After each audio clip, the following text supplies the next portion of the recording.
नमस्कार विद्यार्थी मित्रांनो, थिंक लाईक गुरु या आपल्या यूट्यूब चॅनलवर तुम्हा सर्वांचे पुन्हा एकदा स्वागत आहे। आजचा आपला लेक्चर नंबर 2 असणार आहे आणि लेक्चर नंबर 2चा टॉपिक आहे महाराष्ट्राच्या भूगोलवर आपण आज 100 प्रश्न घेणार आहोत। आपली ही सिरीज का घेत आहोत तर आपल्याला जो जीकेचा जीएसचा पार्ट आहे तो आपण एमसीक्यूच्या माध्यमातून कंप्लीट करत आहोत। पोलीस भरती 2024 साठी अत्यंत महत्त्वाची सिरीज आहे। आरोग्य सेवकमध्ये जीके जीएसचा सुद्धा पार्ट येतो, समाज सुधारकाचं लेक्चर होतं, तर ते लेक्चर आपण का घेतलेलं आहे कारण की पोलीस भरतीवाल्यांना सुद्धा त्याचा फायदा असावा आणि आपले जे आरोग्य सेवकचे स्टुडंट आहेत जीके जीएसमध्ये समाज सुधारकांचा पार्ट येतोच, तसाच महाराष्ट्राच्या भूगोलवर सगळ्या एक्झाममध्ये क्वेश्चन हे विचारले जातात। पोलीस भरतीसाठी मोस्ट इम्पॉर्टंट क्वेश्चन सेट आजचा असणार आहे आणि आजच्या लेक्चरला जर आपल्याला 200च्या वरती लाईक भेटले तर याचा पार्ट 2 पण येईल। महाराष्ट्राच्या भूगोलवर आपलं टार्गेट 300 ते 400 प्रश्नांचं असणार आहे। आजच्या टॉपिकमध्ये आजचं जे लेक्चर आहे त्याच्यामध्ये आपण काय काय कव्हर केलेलं आहे, महाराष्ट्राचा स्थान व विस्तार याच्यावरचे क्वेश्चन कव्हर केलेले आहेत, विभाग, तसंच पश्चिम घाट, नंतर पठार, शिखरे, घाट, लेणी आणि नदी प्रणालीमध्ये गोदावरी नदी आणि भीमा नदी आपण कंप्लीट केलेले आहेत। 100 एमसीक्यू आहेत आणि 100 एमसीक्यूचं फक्त एमसीक्यू आणि आन्सर दिलेले नाहीत, तर एक्सप्लेनेशन सुद्धा दिलेले आहेत। तसंच एक क्वेश्चनमधून तुमचे 5 ते 6 क्वेश्चन या पूर्ण लेक्चर पाहिल्यानंतर तुमचे कव्हर होतील। एकदम सिंपल से काही प्रश्न घेतलेले आहेत, काही प्रश्न जसं जसं लेक्चर पुढे जातं तसं तसं काही प्रश्न हार्ड होत जातात। तर लेक्चर पूर्ण पहा आणि या लेक्चर थ्रू तुमचा महाराष्ट्राचा जो भूगोल आहे तो कम्प्लिटली कव्हर होईल अशी मी हमी देतो। आणि जर तुम्हाला वाटलं की ही सिरीज आपण कंटिन्यू करावी तर मित्रांना शेअर करा, लाईक करा, कमेंट करा, तुम्हाला लेक्चर कसं वाटतं ते सुद्धा सांगत जात जा, म्हणजे आपल्याला एक सिरीज कंटिन्यू करण्यासाठी एक इन्स्पिरेशन राहत असतं। जो आता मी मागे पार्ट घेतलेला आहे तो सुद्धा महत्त्वाचा होता, परंतु आजचा जो लेक्चर असणार आहे तुम्हाला प्रत्येक एक्झाममध्ये याच्यावरचे क्वेश्चन पाहायला भेटतील आणि तुम्ही जेव्हा पूर्ण लेक्चर पाहणार तेव्हा तुम्हाला समजणार की इथूनच क्वेश्चन हे जनरली फ्रेम होत असतात। आपली सिरीजमध्ये वेगवेगळे टॉपिक येणार आहेत, तर पूर्ण सिरीज तुम्ही पाहत राहा। ओके, तर प्रश्नाच्या माध्यमातून आपण ही संपूर्ण अभ्यासक्रम सिरीज कंप्लीट करत आहोत। तर त्याला स्टार्ट करूया आपल्या लेक्चर नंबर 2ला, ज्याच्यामध्ये आपण महाराष्ट्राच्या भूगोलवर 100 प्रश्न घेतलेले आहेत। तर आता आपला पहिला प्रश्न आहे, महाराष्ट्र राज्याचे क्षेत्रफळ किती चौरस किलोमीटर आहे? एकदम बेसिक प्रश्न आहे आणि स्टार्टिंगला जी तुम्हाला महाराष्ट्राची इन्फॉर्मेशन दिली जाते त्याच्याशी रिलेटेड हा प्रश्न आहे। ऑप्शन ए आहे 2,07,713, ऑप्शन बी आहे 3,07,713, ऑप्शन सी आहे 4,07,713 आणि ऑप्शन डी आहे 5,07,713। तर याचं जे उत्तर येणार आहे, जसे तुम्हाला इथं दिसतं, जे उत्तर येणार आहे बी 3,07,713 चौरस किलोमीटर महाराष्ट्र राज्याचे क्षेत्रफळ आहे। महाराष्ट्र राज्याबद्दल जेव्हा स्टार्टिंगची ती इन्फॉर्मेशन असते त्याच्यामध्ये सगळ्यात आधी तुम्हाला दिलेलं असतं की महाराष्ट्र राज्याची जी स्थापना झालेली आहे ती झालेली आहे 1 मे 1960 या दिवशी, ठीक आहे, आणि त्याचं जो क्षेत्रफळ आहे ते आहे 3,07,713। भारताच्या क्षेत्रफळाशी जर त्याची तुलना केली तर भारताच्या क्षेत्रफळाशी त्याचे जे प्रमाण आहे ते आहे 9.36%।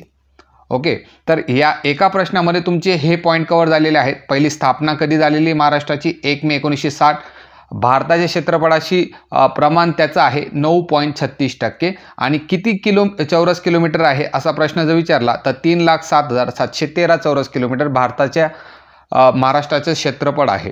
ओके, भारताचं नाही, महाराष्ट्राचं क्षेत्रफळ आहे। पुढचा प्रश्न पहा, दुसरा प्रश्न पाहूया, महाराष्ट्र राज्याला किती किलोमीटरचा समुद्र किनारा लाभला आहे? पोलीस भरतीमध्ये एकदम इम्पॉर्टंट प्रश्न आहे। TCS IBPS सुद्धा अशा पद्धतीचे प्रश्न विचारते। सिंपलचा प्रश्न आहे आणि भरपूर वेळेस रिपीट केलेला प्रश्न आहे। तर महाराष्ट्र राज्याला किती किलोमीटरचा समुद्र किनारा लाभला आहे? ऑप्शन ए आहे 720 किलोमीटरचा, ऑप्शन बी आहे 780 किलोमीटर, ऑप्शन सी आहे 800 किलोमीटर आणि ऑप्शन डी आहे 700 किलोमीटर। तर महाराष्ट्र राज्याला जो समुद्र किनारा लाभलेला आहे तो आहे 720 किलोमीटर लांबीचा। 720 किलोमीटर लांबीचा महाराष्ट्र राज्याला समुद्र किनारा लाभलेला आहे। महाराष्ट्र राज्याची जर तुम्ही लांबी आणि रुंदी पाहिली तर जर उत्तर दक्षिण जर तुम्ही गेले, समजा हे उत्तर आहे, हे दक्षिण आहे, हा पूर्व आहे आणि हे पश्चिम आहे, तर जर तुम्ही उत्तर दक्षिण जर गेले तर ती लांबी येणार आहे 700 किलोमीटर आणि पूर्व पश्चिम जर तुम्ही गेले तर महाराष्ट्र राज्याची पूर्व पश्चिम लांबी येणार आहे 800 किलोमीटर।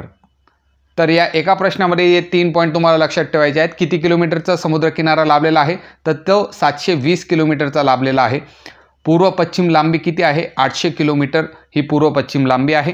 आणि उत्तर दक्षिण लांबी किती आहे, तर ती 700 किलोमीटर आहे.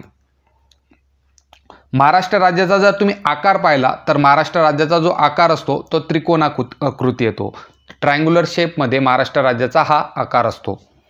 पुढचा प्रश्न पाहूया. तिसरा प्रश्न, महाराष्ट्र राज्याची सर्वाधिक सीमा कोणत्या राज्याला लागून आहे.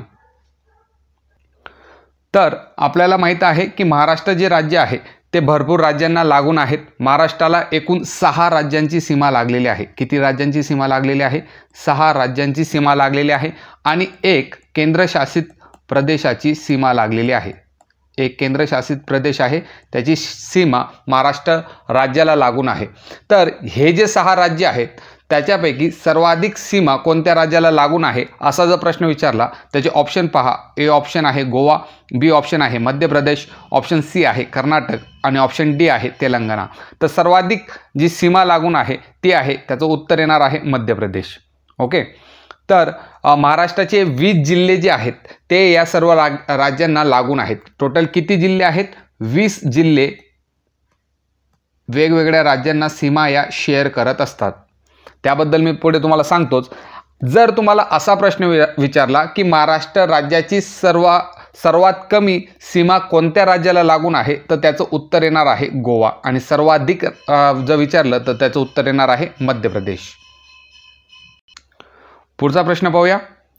महाराष्ट्र राज्याच्या आग्नेय दिशेस कोणत्या राज्याची सीमा लागून आहे.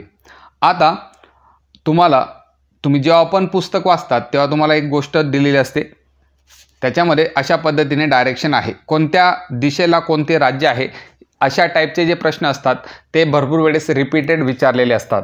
तर समजा ही आता तुमची पूर्व दिशा आहे, ही तुमची पश्चिम दिशा आहे, वरती तुमची उत्तर दिशा आहे आणि खाली तुमची दक्षिण दिशा आहे. ओके. इथं जर तुम्ही ड्रॉ केला तर ही तुमची आग्नेय दिशा असेल. त्याच्यानंतर ही जी दिशा असणार आहे ती ईशान्य दिशा असणार आहे. त्याच्यानंतर ही जी दिशा आहे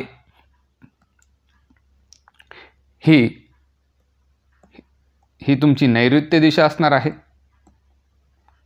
आणि जी वरची दिशा असणार आहे ती तुमची वायव्य दिशा असणार आहे. मग महाराष्ट्र राज्य जर तुम्ही सेंटरला ठेवलं तर कोणत्या दिशेला कोणतं राज्य आहे हे तुम्हाला माहीत पाहिजे. आता उत्तरपासून जर स्टार्ट केलं तर उत्तरेला महाराष्ट्राच्या मध्य प्रदेश हे राज्य आहे. मध्य प्रदेश हे राज्य आहे. पूर्वेला जर पाहिलं तर पूर्वेला महाराष्ट्राच्या छत्तीसगड हे राज्य आहे. त्याच्यानंतर आग्नेयला जर पाहिलं तर आग्नेयला तेलंगणा हे राज्य आहे. कोणत्या दिशेला, आग्नेय दिशेला. दक्षिण दिशेला जर पाहिलं तर दक्षिण दिशेला अनुक्रमे 2 राज्य येणार आहेत. पहिलं राज्य येतं ते गोवा आणि दुसरं राज्य जे येतं ते कर्नाटक.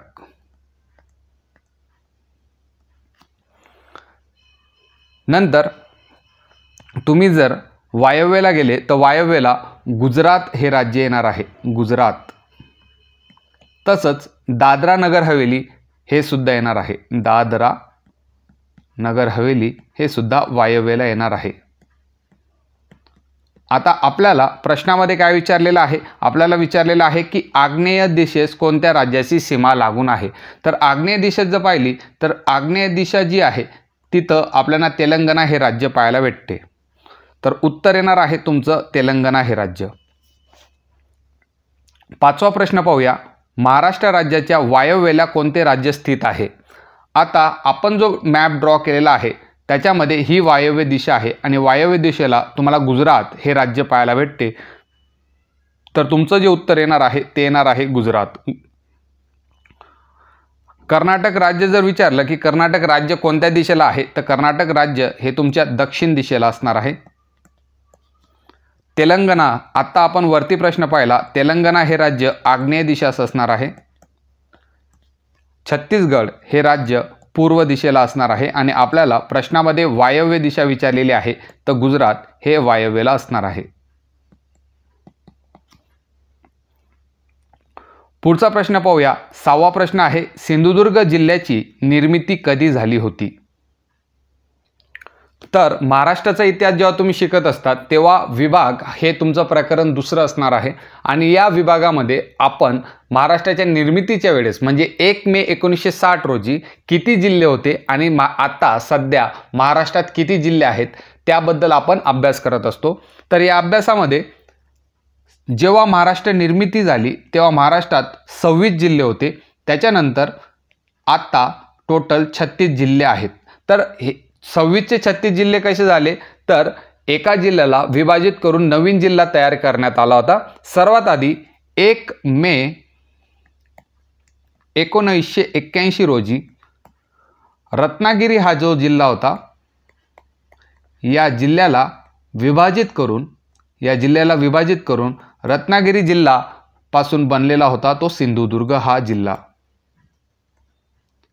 आणि जेव्हा तुमचा सिंधुदुर्ग जिल्हा बनला तेव्हा महाराष्ट्राचे जे मुख्यमंत्री होते ते होते A.R. अंतुले. तर तुम्हाला प्रश्न विचारलेला आहे की सिंधुदुर्ग जिल्ह्याची निर्मिती कधी झाली होती? ऑप्शन ए आहे 1 मे 1980, ऑप्शन बी आहे 1 मे 1981, ऑप्शन सी आहे 1 मे 1982 आणि ऑप्शन डी आहे 1 मे 1983. तर आत्ता आपण बोललो की 1 मे 1981 रोजी रत्नागिरी जिल्ह्यापासून सिंधुदुर्ग हा जिल्ह्याची निर्मिती झालेली होती. तर तुमचं उत्तर येणार आहे 1 मे 1981. तर याच दिवशी अजून एक जिल्हा होता तो म्हणजे औरंगाबाद, ज्याला आता छत्रपती संभाजीनगर असं म्हटलं जातं. औरंगाबाद जिल्ह्याचं विभाजन करून नवीन जिल्हा जो बनलेला होता तो तुमचा जालना जिल्हा बनलेला होता. तर जेव्हा 1 मे 1960 रोजी टोटल 26 जिल्हे होते, सिंधुदुर्ग हा 27वा जिल्हा बनला आणि जालना जो जिल्हा होता तो 28वा जिल्हा बनलेला होता. मग जर तुम्हाला विचारलं की महाराष्ट्राच्या निर्मितीनंतर महाराष्ट्रात प्रथम कोणता जिल्हा निर्माण झाला तर त्याचं उत्तर तुमचं सिंधुदुर्ग हा जिल्हा येणार आहे, कारण की तो 27वा जिल्हा आहे. 7वा प्रश्न पहा, सिंधुदुर्ग जिल्ह्याची निर्मिती झाली तेव्हा महाराष्ट्र राज्याचे मुख्यमंत्री कोण होते?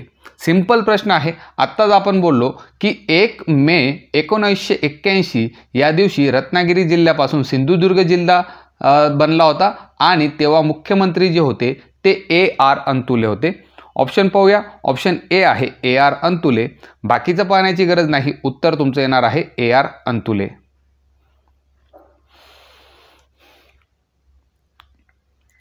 याच्यामध्ये ऑप्शन बी होतं बाबासाहेब भोसले.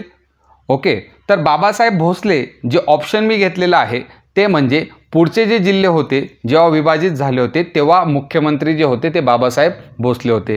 आता 1 मे 1981 नंतर 16 ऑगस्ट 1982 या दिवशी उस्मानाबाद जो जिल्हा होता त्याला विभाजित करून नवीन जिल्हा तयार करण्यात आला, तो म्हणजे लातूर हा जिल्हा.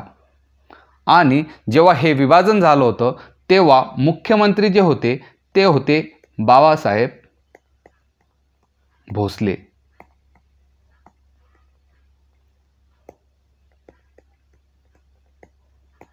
ठीक आहे.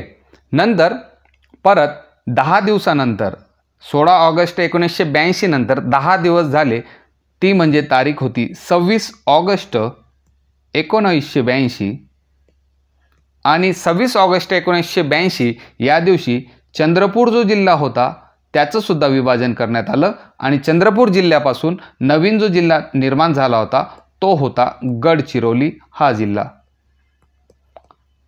आणि जेव्हा गडचिरोली जिल्हा निर्माण झाला तेव्हा सुद्धा बाबासाहेब भोसले हेच मुख्यमंत्री होते. ठीक आहे.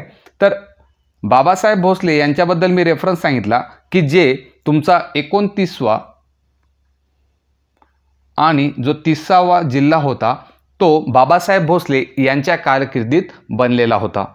नंतर पुढे 1 ऑक्टोंबर 1990 मध्ये शरद पवार जे होते ते मुख्यमंत्री बनले, शरद पवार मुख्यमंत्री बनले आणि त्यांनी 31वा जिल्हा निर्माण केला. तो कशा पद्धतीने निर्माण केला? जी बृहन्मुंबई होती त्याचं विभाजन करून त्यांनी नवीन जिल्हा जो बनवला तो बनवला मुंबई उपनगर. तर बृहन्मुंबईचं मुंबई उपनगर असे 2 जिल्हे निर्माण केले. तर तेव्हा मुख्यमंत्री जे होते ते शरद पवार होते. ओके. नंतर पुढे 1 जुलै 1998 मध्ये 1 जुलै 1998 मध्ये मनोहर जोशी हे मुख्यमंत्री बनले. मनोहर जोशी हे मुख्यमंत्री होते आणि तेव्हा त्यांनी अकोला जिल्हा जो होता, अकोला याचं विभाजन करून, अकोला जिल्ह्याचं विभाजन करून वाशिम हा नवीन जिल्हा बनवला. त्याच दिवशी अजून एक जिल्हा बनलेला होता, धुळे जिल्ह्याला विभाजित करून नंदुरबार हा जिल्हा बनवण्यात आलेला होता. ठीक आहे. तर मनोहर जोशींबद्दल सुद्धा आपण डिस्कस केलेलंच आहे. 8वा प्रश्न पाहूया. जालना जिल्हा कोणत्या जिल्ह्यातून विभाजित झाला आहे? जालना जो जिल्हा आहे तो कोणत्या जिल्ह्यातून विभाजित झालेला आहे? ऑप्शन ए आहे औरंगाबाद, ऑप्शन बी आहे बीड, ऑप्शन सी आहे उस्मानाबाद आणि ऑप्शन डी आहे सांगली. तर आत्ता आपण बोललेलो होतो की 1 मे 1981 या दिवशी जालना जो जिल्हा होता तो औरंगाबाद जिल्ह्यातून विभाजित करण्यात आलेला होता. 9वा प्रश्न पाहूया. वाशिम जिल्ह्याच्या निर्मितीवेळी महाराष्ट्र राज्याचे मुख्यमंत्री कोण होते? ओके. तर आत्ता आपण बोललो की मनोहर जोशी जेव्हा मुख्यमंत्री होते, म्हणजे 1 जुलै 1998 मध्ये मनोहर जोशी मुख्यमंत्री होते, तेव्हा अकोला जिल्हा विभाजित करून वाशिम हा नवीन जिल्हा तयार करण्यात आलेला होता. तर उत्तर येणार आहे तुमचं मनोहर जोशी. 10वा प्रश्न पाहूया. नंदुरबार जिल्ह्याची निर्मिती कधी झाली? तर नंदुरबार जिल्हा जेव्हा मनोहर जोशीच होते 1 जुलै 1998 मध्ये नंदुरबार जिल्ह्याची निर्मिती झाली होती. आता आपण वरती डिस्कस केलेलंच आहे. तर ऑप्शन ए आहे 1 जुलै 1998, ऑप्शन बी आहे 1 ऑक्टोबर 1990, ऑप्शन सी आहे 1 मे 1999 आणि ऑप्शन डी आहे 1 ऑगस्ट 2014. तर तुमचं उत्तर येणार आहे 1 जुलै 1998 या दिवशी नंदुरबार जिल्ह्याची निर्मिती झालेली होती. तर आता ऑप्शनमध्ये एक मी सी ऑप्शन टाकलेला आहे 1 मे 1999. तर या दिवशी काय झालेलं होतं?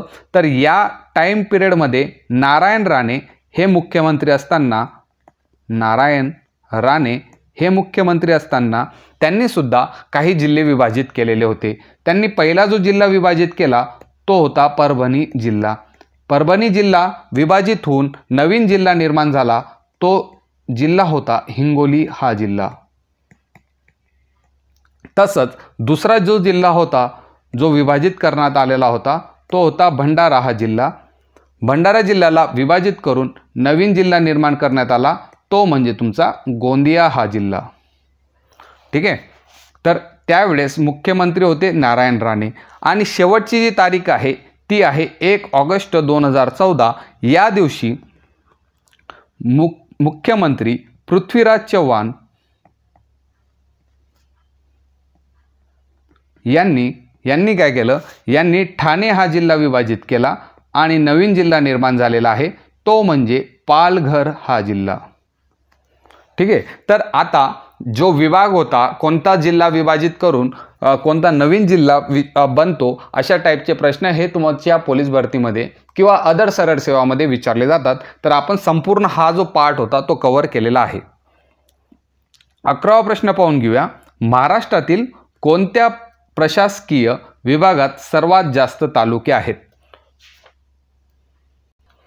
तर महाराष्ट्रामध्ये आतापर्यंत टोटल 6 प्रशासकीय विभाग आहेत. पहिला प्रशासकीय विभाग आहे तो म्हणजे तुमचा कोकण.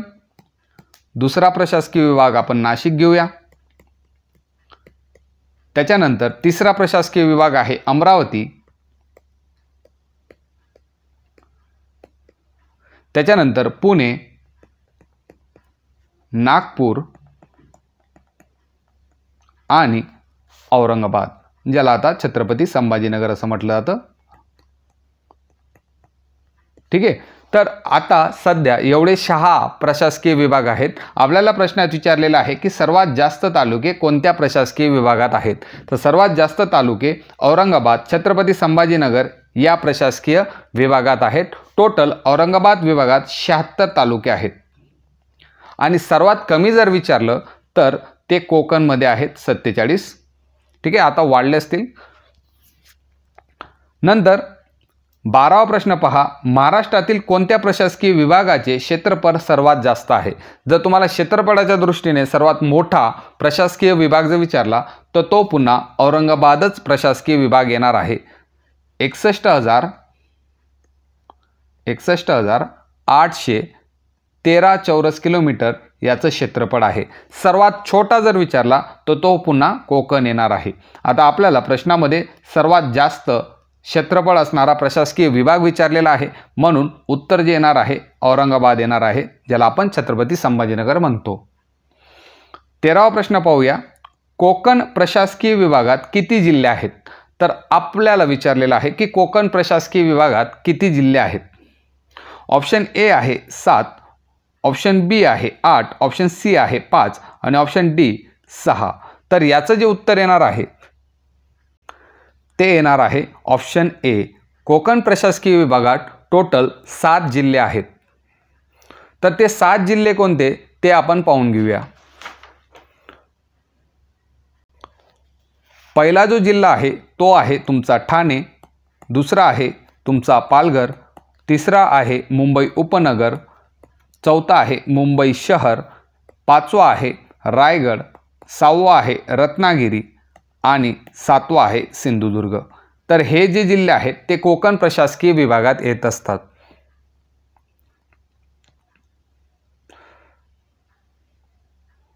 प्रश्न 14वा आहे, महाराष्ट्रातील सर्वात कमी क्षेत्रफळ असणारा जिल्हा कोणता. महाराष्ट्रातील सर्वात कमी क्षेत्रफळ असणारा जिल्हा कोणता. ऑप्शन ए आहे मुंबई शहर, ऑप्शन बी आहे मुंबई उपनगर, ऑप्शन सी आहे भंडारा आणि ऑप्शन डी आहे ठाणे. तर महाराष्ट्रातील सर्वात कमी क्षेत्रफळ असणारा जो जिल्हा आहे तो आहे मुंबई शहर. या जिल्ह्याची जे क्षेत्रफळ आहे 147 चौरस किलोमीटर आहे. जनरली प्रश्न तुमचा असा फेम होतो की महाराष्ट्राचा सर्वाधिक क्षेत्रफळ असणारा जिल्हा कोणता. तर महाराष्ट्रातील सर्वाधिक क्षेत्रफळ असणारा जो जिल्हा असणार आहे तो तुमचा अहमदनगर असणार आहे.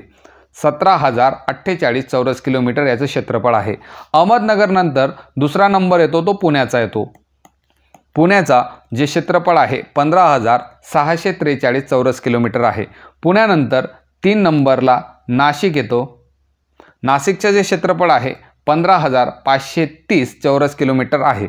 ओके. तर तुम्हाला हे 3 लक्षात ठेवायचे आहेत. 1 नंबर अहमदनगर आहे, 2 नंबर पुणे आहे आणि 3 नंबर नाशिक. क्षेत्रफळाच्या दृष्टीने सर्वाधिक क्षेत्रफळ यांचं आहे. आणि सर्वात कमी जर विचारलं तर 1 नंबर आहे मुंबई शहर, 2 नंबर आहे मुंबई उपनगर, 3 नंबर आहे भंडारा आणि 4 नंबर आहे ठाणे.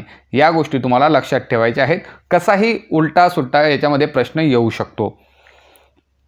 15वा प्रश्न पाहून घेऊया. कोकणाची उत्तर दक्षिण लांबी किती आहे. ऑप्शन ए आहे 720 किलोमीटर, ऑप्शन बी आहे 700 किलोमीटर, ऑप्शन सी आहे 540 किलोमीटर आणि ऑप्शन डी आहे 480 किलोमीटर.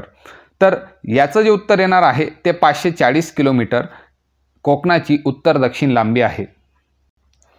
जनरली हा जो प्रश्न आहे रिपीटेड प्रश्न आहे. मी तुम्हाला मॅपमध्ये ह्या गोष्टी दाखवूनच देईल. हा जो व्हिडिओ चालेल तेव्हा मध्ये मध्ये मॅप येत असतील, त्याच्यामध्ये तुम्ही पाहू शकतात की कोकण जर पाहिला तर असा क्रॉस आहे. जर तुम्हाला समुद्रकिनारा विचारला तेव्हा आपण 720 किलोमीटर टिक करतो, परंतु तुम्हाला उत्तर दक्षिण लांबी विचारलेली आहे, उत्तर दक्षिण लांबी विचारलेली आहे तर ती लांबी 540 किलोमीटर येत असते. बऱ्याच वेळेस प्रश्नपत्रिकेमध्ये हा प्रश्न तुम्हाला पाहायला भेटेल. 16वा प्रश्न पहा. कोणत्या जिल्ह्याला सर्वाधिक कोकण किनारपट्टी लाभली आहे. याच्यामधले ऑप्शन पहा. ऑप्शन ए आहे रायगड, ऑप्शन बी आहे रत्नागिरी, ऑप्शन सी आहे सिंधुदुर्ग आणि ऑप्शन डी आहे पालघर. तर कोकण किनारपट्टीबद्दल जर बोलायचं झालं तर कोकण किनारपट्टी कोणत्या प्रकाराची आहे असा जर प्रश्न विचारला तर ती रिया प्रकारची आहे. ओके. कोकण किनारपट्टीची लांबी जर विचारली तर कोकण किनारपट्टीची लांबी जी आहे 720 किलोमीटर आहे. त्याच्यानंतर जर कोकण किनारपट्टी जी आहे त्याच्यात सर्वाधिक कोणाला जास्त कोकण किनारपट्टी भेटलेली आहे तर ती येणार आहे रत्नागिरी या जिल्ह्याला. ओके, तर रत्नागिरी जिल्ह्याला 237 किलोमीटर एवढी किनारपट्टी आहे. 237 किलोमीटर एवढी किनारपट्टी एकट्या रत्नागिरी जिल्ह्याला आहे. सर्वात कमी जर विचारली तर तो जिल्हा येणार आहे ठाणे हा जिल्हा. ठाणे या जिल्ह्याला फक्त 25 किलोमीटरची कोकण किनारपट्टी भेटलेली आहे. जो किनारपट्टा भाग असतो तो फक्त 25 किलोमीटर ठाणे या जिल्ह्याला भेटलेला आहे. याच्यामधून तुम्हाला ठाण्याबद्दल सुद्धा लक्षात ठेवायचं आहे, रत्नागिरीबद्दल लक्षात ठेवायचं आहे आणि किनारपट्टीची लांबी किती किलोमीटर आहे ते सुद्धा लक्षात ठेवायचं आहे. रिया प्रकारचा किनारपट्टी ही असणार आहे. खोलगट प्रकारची म्हणजे रिया प्रकारची ती असते. 17वा प्रश्न पाहून घेऊया. रायगड जिल्ह्यातील नावाशेवा येथील बंदर कोणत्या देशाच्या मदतीने बांधले गेलेले आहे असा प्रश्न विचारलेला आहे. रायगड जिल्ह्यामध्ये एक नावाशेवा येतं JNPT हे बंदर आहे, जवाहरलाल नेहरू पोर्ट ट्रस्ट. तर हे जे बंदर आहे कोणत्या देशाच्या मदतीने बांधले गेलेले आहे? ऑप्शन ए आहे जर्मनी, ऑप्शन बी आहे फ्रान्स, ऑप्शन सी आहे रशिया आणि ऑप्शन डी आहे कॅनडा. तर याचं जे उत्तर येणार आहे ते ऑप्शन डी येणार आहे कॅनडा. तर कोकण जेव्हा आपण स्टडी करतो तर तेव्हा बंदरं हा सुद्धा टॉपिक येतो. कोकणामध्ये लहान मोठी अशी 49+ बंदरे आहेत. सगळ्यात मोठं आणि नैसर्गिक जे बंदर आहे ते आहे त्यातलं बॉम्बे बंदर. आणि या बॉम्बे बंदरवरचा ताण कमी करण्यासाठी आपण काय केलं होतं 1989 मध्ये कॅनडा या देशाच्या साहाय्याने नावाशेवा येतं JNPT नावाचं बंदर हे निर्माण करण्यात आलेलं होतं. तर उत्तर येणार आहे JNPT कोणाच्या मदतीने बांधलं गेलं तर कॅनडा या देशाच्या मदतीने बांधलं गेलेलं होतं. 18वा प्रश्न पाहूया. कोकणामध्ये कोणत्या जिल्ह्याची रुंदी ही सर्वाधिक आहे? तर जर तुम्ही कोकणचा मॅप पाहिला तर कोकणच्या मॅपमध्ये अशा पद्धतीने तुम्हाला पालघर जिल्हा पाहायला भेटतो. त्याच्यानंतर इथं मुंबई उपनगर, मुंबई शहर, त्याच्यानंतर अशा पद्धतीने इथं ठाणे जिल्हा भेटतो, रायगड आणि अशा पद्धतीने तो बारीक बारीक होत जातो. इथं रायगड भेटेल, इथं रत्नागिरी भेटेल, ओके, आणि इथं सिंधुदुर्ग भेटेल. मी तुम्हाला हा व्हिडिओ प्ले असताना तुम्हाला कोकणाचा मॅप मी टाकूनच देईल. ओके, तर आपल्याला विचारलेलं आहे की कोकणामध्ये कोणत्या जिल्ह्याची रुंदी ही सर्वाधिक आहे? जर तुम्ही मॅप जरी पाहिला तर सर्वाधिक रुंदी या भागात भेटते आणि हा जो जिल्हा आहे तो तुमचा ठाणे हा जिल्हा आहे. याच्यामध्ये जी रुंदी असणार आहे ते 90 ते 95 किलोमीटर म्हणजे सर्वाधिक असणार आहे. आणि जर त्यांनी विचारलं याच्याच उलट जर विचारलं की कोकणामध्ये कोणत्या जिल्ह्याची रुंदी ही सर्वात कमी आहे तर इथं निमुळता होत गेलेला आहे. म्हणून सिंधुदुर्ग जो जिल्हा आहे तिथं रुंदी ही सर्वाधिक कमी आहे. ती असणार आहे 40 ते 45 किलोमीटर. इतकी रुंदी सिंधुदुर्ग जिल्ह्यात असणार आहे. कोणत्या जिल्ह्याची रुंदी कोकणामध्ये कोणत्या जिल्ह्याची रुंदी सर्वाधिक आहे असा प्रश्न विचारला तर उत्तर ठाणे येईल. आणि कोणत्या जिल्ह्याची रुंदी सर्वात कमी आहे असा प्रश्न जर विचारला तर उत्तर तुमचं सिंधुदुर्ग येणार आहे. ठीक आहे. 19वा प्रश्न पाहून घेऊया. तापी नदी आणि गोदावरी नदी खोऱ्याच्या मध्ये कोणती डोंगर रांग ही येत असते? ऑप्शन ए पहा सातपुडा, ऑप्शन बी पहा सातमाळा, ऑप्शन सी आहे हरिश्चंद्र बालाघाट आणि ऑप्शन डी आहे शंभू महादेव. तर या टाईपचे जे प्रश्न असतात ते मोस्ट इम्पॉर्टंट असतात आणि मी तुम्हाला एक फिगर ड्रॉ करून दाखवतो. ती फिगर जर तुमच्या लक्षात आली तर बाकीच्या सर्व गोष्टी तुम्हाला एकदम चांगल्या पद्धतीने क्लिअर होतील. तर जर तुम्ही मॅपमध्ये पाहिलं याला आपण रफ करूया. ओके, जर तुम्ही मॅपमध्ये पाहिलं महाराष्ट्र राज्याच्या सर्वात वरती नदी वाहते ती आहे नर्मदा नदी. नर्मदा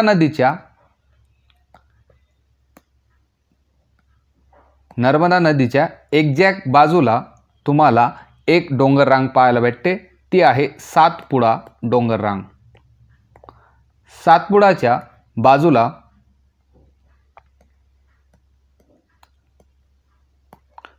बाजूला तुम्हाला तापी ही नदी पाहायला भेटते. तापी नदी सर्वात वरती नर्मदा आणि तापी या दोघांच्यामध्ये सातपुडा ही डोंगररांग तुम्हाला पाहायला भेटते. मी आधी पेनाने ड्रॉ करून देतो. तर बघा मी ड्रॉ करून दिलेला आहे. महाराष्ट्राच्या राज्याच्या बाहेर सगळ्यात आधी नर्मदा नदी तुम्हाला पाहायला भेटते. ही नर्मदा नदी आहे. या नर्मदा नदी आणि तापी नदी या दोघांच्यामध्ये आपल्याला सातपुडा ही पर्वतरांग पाहायला भेटते. सातपुडा ही पर्वतरांग नर्मदा नदी आणि तापी नदीच्या मध्ये ही सातपुडा पर्वतरांग तुम्हाला पाहायला भेटेल. नंतर तापी नदीच्या नंतर तुम्हाला गोदावरी नदी पाहायला भेटते आणि तापी नदी आणि गोदावरी या दोघांच्या मध्ये तुम्हाला जी पर्वतरांग पाहायला भेटते ती भेटणार आहे सातमाळा अजिंठा. सातमाळा अजिंठा ही पर्वतरांग कोणाच्या दरम्यान आहे तर तापी नदी आणि गोदावरी नदी या दोघांच्या मध्ये सातमाळा अजिंठा पर्वतरांग असणार आहे. ठीक आहे. तर मग आता परत खाली जर गेलं तर गोदावरी नदी आणि भीमा नदी या दोन तुम्हाला नद्या पाहायला भेटतील आणि गोदावरी नदी आणि भीमा नदीच्या मध्ये तुम्हाला जी पर्वतरांग पाहायला भेटते ती असणार आहे हरिश्चंद्र बालाघाट. हरिश्चंद्र बालाघाट. ओके. तर गोदावरी आणि भीमाच्या मध्ये कोणती पर्वतरांग आहे तर ती असणार आहे हरिश्चंद्र बालाघाट. नंतर खाली गेल्यानंतर भीमा नदी आणि कृष्णा नदी या दोघांच्या मध्ये जी तुम्हाला पर्वतरांग पाहायला भेटते ही जी पर्वतरांग आहे तिला म्हटलं जातं शंभू महादेव. शंभू महादेव. शंभू महादेव डोंगररांग. आता आपल्याला प्रश्न कशा पद्धतीने फ्रेम झालेला आहे. तापी नदी आणि गोदावरी नदीच्या खोऱ्यामध्ये कोणती डोंगर रांग आहे. ही तापी नदी आहे, ही गोदावरी नदी आहे. या दोघांच्या खोऱ्याच्या मध्ये कोणती डोंगर रांग आहे तर ती आहे सातमाळा अजिंठा. तर ती कोणती असणार आहे सातमाळा अजिंठा ही जी डोंगर रांग आहे ती तापी नदी आणि गोदावरी नदीच्या खोऱ्यामध्ये आहे. तुमच्या पेपरामध्ये पोलीस भरतीच्या पेपरामध्ये सरळ सेवेच्या पेपरामध्ये MPSCच्या पेपरामध्ये हा प्रश्न भरपूर वेळेस विचारला गेलेला आहे. ठीक आहे. जर सातपुडा कशाच्या मध्ये आहे तर सातपुडा तुमची नर्मदा आणि तापीच्या मध्ये आहे. हरिश्चंद्र बालाघाट कशाच्या मध्ये आहे गोदावरी आणि भीमाच्या मध्ये आहे. आणि शंभू महादेव ही पर्वतरांग कशाच्या मध्ये आहे तर ती आहे भीमा आणि कृष्णा नदीच्या खोऱ्याच्या मध्ये आहे. ठीक आहे. तर अशा पद्धतीने इथून तुमचे 5 ते 6 प्रश्न फॉर्म होऊ शकतात. 20वा प्रश्न पाहूया. 20वा प्रश्न आहे महाबळेश्वर हे थंड हवेचे ठिकाण कोणत्या जिल्ह्यात स्थित आहे. ऑप्शन ए आहे सांगली, ऑप्शन बी आहे सातारा, ऑप्शन सी आहे पुणे आणि ऑप्शन डी आहे रायगड. तर सगळ्यात आधी आपण एक गोष्ट लक्षात ठेवूया. आपल्याला पुस्तकामध्ये शिखरे पाहायला भेटतात त्याच्यावर प्रश्न विचारले जातात. त्याच्यानंतर घाटमाथा जो असतो त्याच्यावर प्रश्न विचारले जातात. ठीक आहे. तर शिखर काय असतं. शिखरवर तुमचा प्रश्न येतो की सर्वात मोठा सर्वात उंच शिखर कोणतं आहे आणि त्यांचा क्रम विचारला जातो. त्याच्यावरचा प्रश्न मी इथं टाकलेला नाही कारण की सगळ्यांना माहिती आहे कसा महाबळेश्वर हसतो किंवा कसा मी हसतो ही जी ट्रिक आहे. क वरून कळसुबाई येतं, सा वरून साल्हेर, मी वरून महाबळेश्वर, नंतर ह वरून तुमचा हरिश्चंद्रगड येतो, स वरून सप्तशृंगी आणि तो वरून तुमचा तोरणा. तर 1 नंबर येणार आहे कळसुबाई आणि त्याची जर उंची विचारली तर ती असणार आहे 1646 मीटर. ठीक आहे. तर अशा टाईपचे प्रश्न येतात. आता आपण हा जो प्रश्न आहे थंड हवेचे ठिकाण तो प्रश्न रिलेटेड आहे घाटमाथावर. घाटमाथा काय असतो रे तर घाटमाथा जी पठारं थंड असतात त्यांना घाटमाथा असं म्हणण्यात येतं. तर प्रश्न विचारला जातो की कोणता घाटमाथा कोणत्या जिल्ह्यात आहे. त्याच पद्धतीने हा प्रश्न विचारलेला आहे. तर महाबळेश्वर जे आहे ते तुमचं सातारा जिल्ह्यात येणार आहे. ठीक आहे. महाबळेश्वर हे थंड हवेचे ठिकाण कोणत्या जिल्ह्यात स्थित आहे तर ते सातारा जिल्ह्यात स्थित आहे. 21वा प्रश्न पहा. म्हैसमाळ हे थंड हवेचे ठिकाण कोणत्या जिल्ह्यात स्थित आहे. तर म्हैसमाळ बद्दल सुद्धा विचारलं जातं. तर म्हैसमाळ हे थंड हवेचे ठिकाण छत्रपती संभाजीनगर येथे स्थित आहे. ओके. तर याचं उत्तर छत्रपती संभाजीनगर येईल आणि मागच्या पोलीस भरतीमध्ये हा प्रश्न विचारला गेलेला होता. 22वा प्रश्न पाहूया. पाल हे थंड हवेचे ठिकाण कोणत्या जिल्ह्यात स्थित आहे. ऑप्शन ए आहे पुणे, ऑप्शन बी आहे पालघर, ऑप्शन सी आहे सातारा आणि ऑप्शन डी आहे जळगाव। तर पाल हे थंड हवेचे जे ठिकाण आहे ते जळगाव या जिल्ह्यात स्थित आहे। 23वा प्रश्न पहा, गगनबावडा हे थंड हवेचे ठिकाण कोणत्या जिल्ह्यात स्थित आहे? ऑप्शन ए आहे जळगाव, ऑप्शन बी आहे धुळे, ऑप्शन सी आहे कोल्हापूर आणि ऑप्शन डी आहे सोलापूर। तर गगनबावडा हे जे ठिकाण आहे थंड हवेचे ठिकाण आहे ते कोल्हापूर येथे स्थित आहे। तर याचं उत्तर कोल्हापूर येणार आहे। 24वा प्रश्न पाहूया, सूर्यमाळ हे थंड हवेचे ठिकाण कोणत्या जिल्ह्यात आहे? सूर्यमाळ हे जे थंड हवेचे ठिकाण आहे ते कोणत्या जिल्ह्यात आहे? ऑप्शन ए आहे बीड, ऑप्शन बी आहे लातूर, ऑप्शन सी आहे पालघर आणि ऑप्शन डी आहे नंदुरबार। तर याचं उत्तर सूर्यमाळ जो आहे ते पालघर या जिल्ह्यामध्ये स्थित आहे। हा सुद्धा प्रश्न तुम्हाला मागच्या वर्षाच्या पोलीस भरतीच्या पेपरांमध्ये पाहायला भेटणार आहे। मग आता आपण इथं जसे घाटमाथ्यावरचे क्वेश्चन कंप्लीट केलेले होते तसं तुम्हाला महत्त्वाचे जे घाटमाथे आहेत त्याच्याबद्दल आपण बोलूया। सगळ्यात पहिला येतो तो तुमचा महाबळेश्वर। तर महाबळेश्वर कुठं होता? आता आपण एका क्वेश्चनमध्ये पाहिला, सातारा जिल्ह्यामध्ये महाबळेश्वर हे थंड हवेचे ठिकाण येते। नंतर जर विचारलं की माथेरान कुठे आहे? माथेरान जे येणार आहे ते तुमचं रायगड या जिल्ह्यात येणार आहे। नंतर तोरणमाळ सुद्धा विचारतात, तोरणमाळ, तर तोरणमाळ हे नंदुरबार जिल्ह्यामध्ये आहे। मग म्हैसमाळ, जसं आता आपण क्वेश्चनमध्ये पाहिलं, म्हैसमाळ तुमचं औरंगाबाद किंवा छत्रपती संभाजीनगर या जिल्ह्यामध्ये येतं। नंतर म्हैसमाळ नंतर सूर्यमाळ जर विचारलं, प्रश्नामध्ये दिलेलं आहे सूर्यमाळ हे पालघर या जिल्ह्यात येणार आहे। मोखाडा जर विचारलं, मोखाडा सुद्धा पालघर या जिल्ह्यात येतो। नंतर पाल, आता आपण क्वेश्चनमध्ये पाहिलं, पाल तुमचं जळगाव जिल्ह्यात येणार आहे। गगनबावडा जे येतं ते गगनबावडा कोल्हापूर या जिल्ह्यामध्ये स्थित आहे। आणि शेवटचं आहे चिंचोली। तर चिंचोलीबद्दल जर विचारलं तर चिंचोली हे बीड जिल्ह्यात येतं। आणि एवढे जर तुम्ही कंप्लीट केले तर तुमचा एक प्रश्न, जे पठार थंड असतात त्यांना घाटमाथा म्हणतात आणि कोणता घाटमाथा जे थंड हवेचे ठिकाण कुठे आहे या पूर्ण या तक्त्यामध्ये तुमचा कव्हर होऊन जातो। आता 25वा प्रश्न पाहूया। 25व्या प्रश्नापासून आपण पाहतो आहोत की कोणकोणते घाट आहेत जे खिंडीमधून वाहतुकीचे मार्ग जातात त्यांना घाट असं म्हटलं जातं आणि घाटाबद्दल प्रश्न हा विचारला जातो। भोर ते महाड दरम्यान कोणता घाट येतो? पहिला प्रश्न आहे, भोर ते महाडच्या दरम्यान कोणता घाट येतो? बोरघाट, वरंदा घाट, कुंभार्ली घाट आणि खंबाटाकीचा घाट। ठीक आहे, तर भोर ते महाड यांच्या दरम्यान वरंदा घाट हा येत असतो। भोर ते महाड या दरम्यान तुमचा वरंदा घाट येतो। ऑप्शन ए बद्दल जर बोललं तर जेव्हा पुणे ते मुंबई आपण प्रवास करतो तेव्हा आपल्याला बोर होतं, म्हणून पुणे ते मुंबईच्या दरम्यान आपल्याला बोर घाट पाहायला भेटतो। कुंभार्ली घाट काय आहे? कुंभार्ली घाट हा कराड ते चिपळूण यांच्या दरम्यान येत असतो। कराड ते चिपळूणच्या दरम्यान तुम्हाला कुंभार्ली घाट पाहायला भेटतो।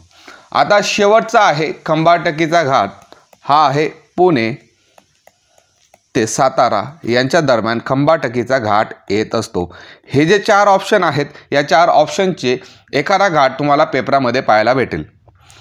आता 26वा प्रश्न पहा, पुणे ते मुंबई दरम्यान कोणता घाट येतो? आत्ताच मी बोललो की पुणे ते मुंबई जेव्हा आपण प्रवास करतो तेव्हा आपल्याला काय होतं? बोर होतं, म्हणून पुणे ते मुंबईच्या दरम्यान आपल्याला बोर घाट पाहायला भेटतो। 27वा प्रश्न पहा, कराड ते चिपळूण दरम्यान कोणता घाट येतो? ऑप्शन ए आहे बोर घाट, ऑप्शन बी आहे वरंदा घाट, ऑप्शन सी आहे कुंभार्ली घाट आणि ऑप्शन डी आहे खंबाटकीचा घाट। तर कराड ते चिपळूण यांच्या दरम्यान तुम्हाला कुंभार्ली घाट हा पाहायला भेटतो, तर ऑप्शन सी याचं उत्तर येणार आहे। 28वा प्रश्न पहा, आंबोली घाट कोणाच्या दरम्यान येतो? आंबोली घाट हा कोणाच्या दरम्यान येतो? ऑप्शन ए आहे कोल्हापूर ते पणजी, ऑप्शन बी आहे सावंतवाडी ते बेळगाव, ऑप्शन सी आहे बारामती ते पुणे आणि ऑप्शन डी आहे कुडाळ ते कोल्हापूर। तर हा जो आंबोली घाट आहे तो सावंतवाडी ते बेळगाव यांच्या दरम्यान आपल्याला आंबोली घाट पाहायला भेटतो। मग बाकीचे ऑप्शन काय आहेत? बाकीचा पहिला ऑप्शन आहे कोल्हापूर ते पणजी. कोल्हापूर ते पणजी यांच्या दरम्यानमध्ये तुम्हाला फोंडा घाट हा कोल्हापूर ते पणजी यांच्या दरम्यान पाहायला भेटतो. बारामती ते पुणे यांच्या दरम्यान आपल्याला दिवा घाट पाहायला भेटतो. दिवा घाट हा बारामती ते पुणे यांच्या दरम्यान पाहायला भेटणार आहे. कुडाळ ते कोल्हापूर आपल्याला हनुमंते हा घाट पाहायला भेटतो. हनुमंते घाट पाहायला भेटतो. ठीक आहे. आता या एवढे प्रश्न झाले, त्याच्यापैकी 2-3 जे आपले प्रश्न आहेत, 2-3 जे महत्त्वाचे घाट आहेत ते बाकी आहेत. त्याच्यापैकी पहिला एक लिहून घ्या, माळशेज घाट. माळशेज जो घाट आहे तो तुम्हाला ठाणे ते नगर यांच्या दरम्यान माळशेज घाट पाहायला भेटतो. नंतर लडिंग घाट जो आहे तो नाशिक ते धुळेच्या दरम्यान पाहायला भेटतो. नाशिक ते धुळेच्या दरम्यान आपल्याला लडिंग घाट पाहायला भेटतो. नंतर आयट्रूम घाट किंवा कन्नड घाट जो आहे, कन्नड किंवा आयट्रूम घाट हा जो आहे तो धुळे ते सोलापूर यांच्या दरम्यान पाहायला भेटतो. तर या 3-4 प्रश्नांमध्ये आपण महत्त्वाचे सर्व घाट कंप्लीट केलेले आहेत. 29वा प्रश्न पाहूया. जतचे पठार कोणत्या जिल्ह्यात आहे? तर या प्रश्नापासून आपण 29व्या नंतर आपण महाराष्ट्राचे जे पठार असतात त्यांच्यामध्ये एंट्री करतो. महाराष्ट्र पठाराची निर्मिती कशी झाली? तर ज्वालामुखीच्या उद्रेकातून महाराष्ट्र पठाराची निर्मिती झाली आहे. मग हा किती वेळेस उद्रेक झालेला होता? तर 29 वेळेस उद्रेक झाला. त्याच्यामधून जो लावा बाहेर पडला त्यापासून बेसाल्ट नावाचा खडक तयार झाला आणि या पठाराची जी निर्मिती आहे ती बेसाल्ट खडकापासून झालेली आहे. महाराष्ट्र पठाराची निर्मिती बेसाल्ट खडकापासून झालेली आहे. महाराष्ट्राचा जवळपास 90% भाग हा महाराष्ट्र पठार याने व्यापलेला आहे. ठीक आहे. आता परत एक दिशेनुसार जर आपण ड्रॉ केलं तर समजा ही तुमची पूर्व दिशा आहे, ही पश्चिम दिशा आहे, वरती उत्तर आणि खाली दक्षिण आणि असा आपला महाराष्ट्र याच्यात पसरलेला आहे. तर तुम्हाला जर विचारलं की महाराष्ट्र पठाराचा उतार कोणत्या दिशेला आहे, तर महाराष्ट्र पठाराचा उतार पश्चिम दिशेपासून पूर्व दिशेकडे आहे. म्हणून बऱ्याचशा नद्या या पश्चिमेकडून पूर्वेकडे वाहत गेलेल्या तुम्हाला दिसतील. हा पहिला आहे की महाराष्ट्र पठाराचा उतार कोणत्या दिशेपासून कोणत्या दिशेकडे आहे, तर पश्चिमेकडून पूर्वेकडे महाराष्ट्र पठाराचा उतार आहे. जर लांबी पाहिली तर पश्चिमेकडून पूर्वेकडे महाराष्ट्र पठाराची लांबी ही 750 किलोमीटर आहे आणि उत्तरेकडून दक्षिणेकडे त्याची जी रुंदी आहे ती 700 किलोमीटर आहे. आणि जर या पठाराची उंची पाहिली तर 450 किलो सरासरी उंची याची 450 मीटरच्या दरम्यान आहे. ठीक आहे. मग आता आपले जे पठार असतात त्याच्यावर कशा टाईपचे प्रश्न हे विचारले जातात, जे जनरली पोलीस भरती किंवा सरळ सेवाला विचारले जातात.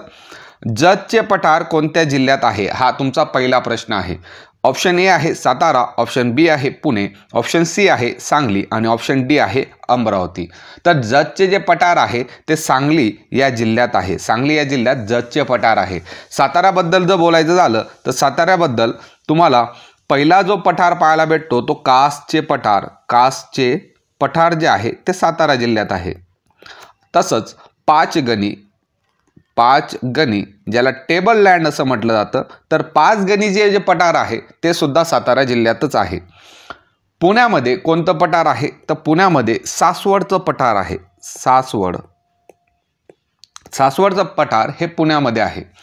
तसंच सातारामध्ये अजून एक पठार जर आपण ॲड केलं तर औंधचं जे पठार आहे ते सुद्धा साताऱ्यामध्ये आहे. औंधचे पठार हे सुद्धा साताऱ्यामध्ये आहे.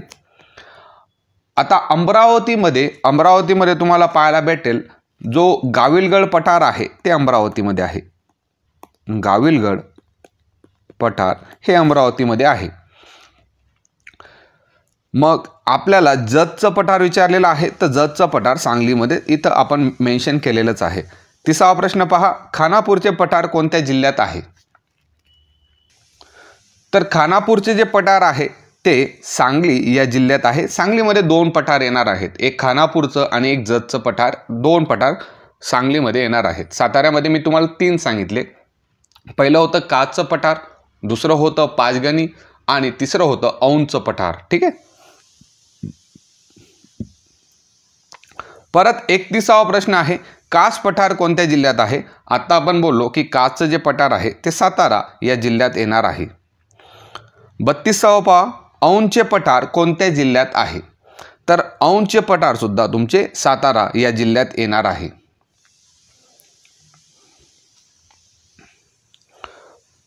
मग आता आपण पठार कंप्लीट केलेले आहेत। लेण्यांबद्दल जर बोललो तर महाराष्ट्रातल्या ज्या प्रमुख लेण्या असतात त्यावर सुद्धा जनरली पठार जे असतात, मोठे मोठे डोंगर असतात, त्यांच्यामध्ये लेण्या कोरलेल्या असतात। तर लेणी, कोणती लेणी कोणत्या ठिकाणी आहे, अशा टाईपचे प्रश्न सरळ सेवाला मोठ्या प्रमाणात विचारले गेलेले होते। मग आता आपण पाहणार आहोत की जर पोलीस भरतीला आपल्या नाशा टाईपचे प्रश्न आले तर कशा पद्धतीने टॅकल करायचं। 33वा प्रश्न आहे, पुल्लरची लेणी कोणत्या जिल्ह्यात आहे? तर ही पुल्लरची जी लेणी आहे ती नागपूर जिल्ह्यात आहे। पुल्लरची लेणी नागपूर जिल्ह्यात आहे। मोस्ट इम्पॉर्टंट प्रश्न आहे। मग छत्रपती संभाजीनगर म्हणजे औरंगाबाद इथं कोणकोणत्या लेण्या आहेत? तर छत्रपती संभाजीनगर येथे तुम्हाला अजिंठा वेरूळच्या ज्या लेण्या असतील ते पाहायला भेटतील आणि महत्त्वाची जी आहे ती पित्तळखोरा ही लेणी कुठं आहे, अशा टाईपचा जो प्रश्न होता मागच्या वेळेस विचारला गेलेला होता। तर पित्तळखोरा ही जी लेणी आहे ती छत्रपती संभाजीनगर येथे आहे। लातूरला कोणती लेणी आहे? तर लातूरला खरोसा जी आहे ती लातूरला आहे आणि बीड जिल्ह्यामध्ये पारगावची लेणी आहे। पारगावची लेणी ही बीड जिल्ह्यात आहे। तर बीड जिल्ह्याबद्दल सुद्धा विचारलं गेलं तर पारगावची लेणी विचारलं जाऊ शकतं। एक आहे पांडव लेणी तुम्हाला नाशिकमध्ये पाहायला भेटेल आणि धारापुरी जी लेणी आहे ती रायगड जिल्ह्यामध्ये पाहायला भेटेल। जोगेश्वरी जी लेणी आहे सगळ्यांना माहिती की मुंबई उपनगर, कन्हेरी लेणी जी असते ती मुंबई उपनगर येथे आहे। पहा पुढचा प्रश्न 34वा, पारगाव लेणी कोणत्या जिल्ह्यात स्थित आहे? प्रिव्हियस इयर क्वेश्चन आहे। पारगावची जी लेणी आहे ती तुम्हाला कुठं पाहायला भेटणार आहे? तर बीड या जिल्ह्यात पाहायला भेटणार आहे। लातूरमध्ये आपली खरोसा होती। ओके, लातूरमध्ये आपली खरोसा ही लेणी होती। 35वा प्रश्न आहे, घारापुरी लेणी कोणत्या जिल्ह्यात स्थित आहे? घारापुरी ही जी लेणी आहे आता मी वरती बोललो रायगड या जिल्ह्यामध्ये स्थित आहे। 36वा प्रश्न जो आहे, शुक्राचार्य डोंगर रांगा कोणत्या जिल्ह्यात येतो? शुक्राचार्य जो डोंगर आहे तो कोणत्या जिल्ह्यात येतो? ऑप्शन ए आहे बीड, ऑप्शन बी आहे गडचिरोली, ऑप्शन सी आहे गोंदिया आणि ऑप्शन डी आहे सांगली। तर शुक्राचार्य जो डोंगर आहे तो तुम्हाला सांगली या जिल्ह्यात पाहायला भेटेल। गोंदिया जिल्ह्यामध्ये तुम्हाला कोणता डोंगर पाहायला भेटणार आहे? तर गोंदिया जिल्ह्यामध्ये तुम्हाला गायखुरी हा जो डोंगर आहे तो गोंदिया जिल्ह्यात पाहायला भेटतो। गडचिरोली आणि बीड यांचे सुद्धा डोंगर तुम्हाला माहीत पाहिजे। ओके, जसे प्रश्न येतील तेव्हा मी तुम्हाला त्याच्यात कव्हर करूया। 37वा प्रश्न आहे, मांढरा देवी डोंगर रांगा कोणत्या जिल्ह्यात आहे? तर मांढरा देवी जो डोंगर रांगा आहेत ते तुम्हाला सातारा या जिल्ह्यात पाहायला भेटेल। ऑप्शन एच आहे सातारा, ऑप्शन बी सांगली होतं, ऑप्शन सी पुणे होतं आणि ऑप्शन डी यवतमाळ असणार आहे। तर यवतमाळमध्ये पोहण्याचा डोंगर हा तुम्हाला यवतमाळ येथे पाहायला भेटेल। ठीक आहे। सांगलीमध्ये आपण आत्ता बोललो होतो शुक्राचार्य जो होता तो सांगलीमध्ये होता। 38वा प्रश्न परत हा सुद्धा एक प्रिव्हियस इयर क्वेश्चन आहे। आगाशिव डोंगर रांगा कोणत्या जिल्ह्यात आहे? ऑप्शन ए आहे सातारा, ऑप्शन बी आहे सांगली, ऑप्शन सी आहे कोल्हापूर आणि ऑप्शन डी आहे तुमचं धुळे। तर धुळ्यामध्ये तुम्हाला पाहायला भेटेल धानोरा नावाचा डोंगर आहे, धानोरा। तर धानोरा जो डोंगर आहे इथं ध आहे आणि इथं ध आहे म्हणून हा ऑप्शन कट झाला। आगाशिव चा जो डोंगर आहे तो जनरली सातारा या जिल्ह्यामध्ये पाहायला भेटतो। सातारा या जिल्ह्यामध्ये आगाशिवचा डोंगर आहे। ठीक आहे। नंतर अजून एक महत्त्वाचा डोंगर येतो तो असतो कोका डोंगर। कोका जो डोंगर आहे तो भंडारा या जिल्ह्यामध्ये येणार आहे। भंडारा या जिल्ह्यात तुम्हाला पाहायला भेटेल।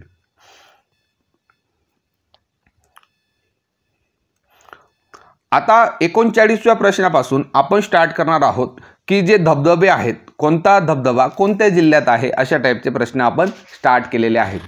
आपण नदीवरचे धबधबे अजून पाहणार नाहीत, कारण की नदीचा जेव्हा पार्ट येईल तेव्हा जे धबधबे येतील, वेगवेगळे प्रकल्प येतील, त्याबद्दल आपण इथं बोलणारच आहोत. आता आपण सध्या कोणता धबधबा कोणत्या जिल्ह्यात आहे त्याबद्दल आपण डिस्कस करणार आहोत. सिंपलचा प्रश्न आहे.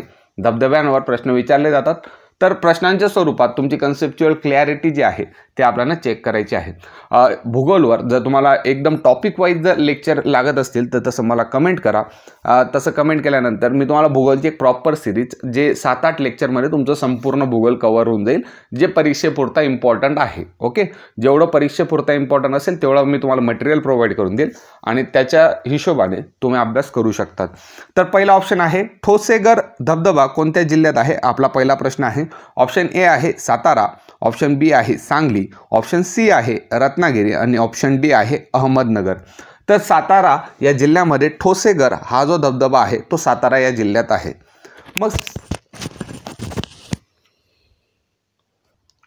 मग रत्नागिरी जो जिल्हा आहे, रत्नागिरी जिल्ह्यामध्ये तुम्हाला मार्लेश्वर जो धबधबा येणार आहे तो रत्नागिरी या जिल्ह्यामध्ये पाहायला भेटेल. ठीक आहे. अहमदनगर या जिल्ह्यामध्ये रंदा जो धबधबा आहे, ज्याला विल्सन फॉल असं सुद्धा म्हणतात, तर विल्सन फॉल रंदा धबधबा हे जे आहेत ते तुम्हाला अहमदनगर जिल्ह्यामध्ये पाहायला भेटतील. या प्रश्नामध्ये तुम्ही 3 धबधबे कव्हर केले गेलेले आहेत. ठोसेघर साताऱ्यामध्ये आहे, मार्लेश्वर हा धबधबा रत्नागिरीमध्ये आहे आणि रंदा विल्सन फॉल हा जो आहे अहमदनगर या जिल्ह्यामध्ये आहे. पुढचा प्रश्न पाहूया. सहस्त्रकुंड धबधबा कोणत्या जिल्ह्यात स्थित आहे? सहस्त्रकुंड धबधबा ऑप्शन ए आहे तुमचा सातारा, ऑप्शन बी आहे सांगली, ऑप्शन सी आहे रत्नागिरी, ऑप्शन डी आहे नांदेड. तर सहस्त्रकुंड जो धबधबा आहे तो नांदेड या जिल्ह्यामध्ये स्थित आहे. सहस्त्रकुंड बरोबर आता अजून आपण 2 धबधबे पाहणार आहोत. सहस्त्रकुंडच्या सोबत आता आपण पाहणार आहोत कपिलधारा जो धबधबा आहे. कपिलधारा जो धबधबा आहे तो बीड या जिल्ह्यात स्थित आहे. बीड या जिल्ह्यामध्ये कपिलधारा हा धबधबा आहे. नंतर रामतीर्थ हा जो धबधबा आहे, रामतीर्थ हा जो धबधबा आहे तो तुम्हाला कोल्हापूर या जिल्ह्यामध्ये पाहायला भेटेल. ठीक आहे. आणि लिंगमळा हा जो धबधबा आहे, लिंगमळा हा जो धबधबा तुम्हाला पाहायला भेटेल तो सातारा या जिल्ह्यामध्ये पाहायला भेटेल. ठीक आहे. तर सहस्त्रकुंड धबधबा जर प्रॉपर विचारलं तर त्याचं उत्तर तुमचं नांदेड येणार आहे. आता आपण टोटल 7 धबधबे पाहिलेले आहेत. मग 7 नंतर अजून 2 धबधबे मेजरली उरतात, ते सुद्धा आपण इथं मेन्शन करूया. जो रजिरप्पाबद्दल जेव्हा तुम्ही गडचिरोलीच्या पोलीस भरतीला बसतात तेव्हा रजिरप्पाबद्दल प्रश्न विचारला जातो. तर रजिरप्पा हा जो धबधबा आहे तो तुमचा गडचिरोली या जिल्ह्यात आहे. आणि रजिरप्पानंतर सौंदाळा हा जो धबधबा आहे तो सुद्धा बीड या ठिकाणी आहे, सौंदाळा. ओके. तर हे 9 धबधबे आहेत ते तुम्हाला पाठ करणं गरजेचं आहे. आता 41वा प्रश्न पहा. रजिरप्पा धबधबा कोणत्या जिल्ह्यात आहे? आत्ताच मी बोललो की रजिरप्पा हा धबधबा गडचिरोली या जिल्ह्यात आहे. नांदेडमध्ये कोणता होता? नांदेडमध्ये सहस्त्रकुंड होता. साताऱ्यामध्ये कोणता होता? तर साताऱ्यामध्ये तुम्हाला 2 भेटले होते, एक ठोसेघर आणि एक तुमचा लिंगमळा हा धबधबा भेटला होता. ठीक आहे. पुढचा 42वा प्रश्न आहे. मार्लेश्वर धबधबा कोणत्या जिल्ह्यात आहे? मार्लेश्वर बद्दल आता आपण बोललो की रत्नागिरी या जिल्ह्यामध्ये मार्लेश्वर हा धबधबा आहे. 43वा प्रश्न पहा. लिंगमळा धबधबा कोणत्या जिल्ह्यात आहे? लिंगमळा जो धबधबा आता बोललो होतो तो सातारा या जिल्ह्यामध्ये स्थित आहे. आता 44व्या प्रश्नानंतर महाराष्ट्र नदी प्रणाली स्टार्ट होते आणि 44 पासून आपले 100 प्रश्नापर्यंत महाराष्ट्र नदी प्रणालीबद्दल आपण बोलणार आहोत. पूर्ण महाराष्ट्र नदी प्रणाली या 100 प्रश्नामध्ये होणार नाही. आपल्याला जेवढे 100 प्रश्नापर्यंत भीमा नदीपर्यंत आपण पोहोचणार आहोत.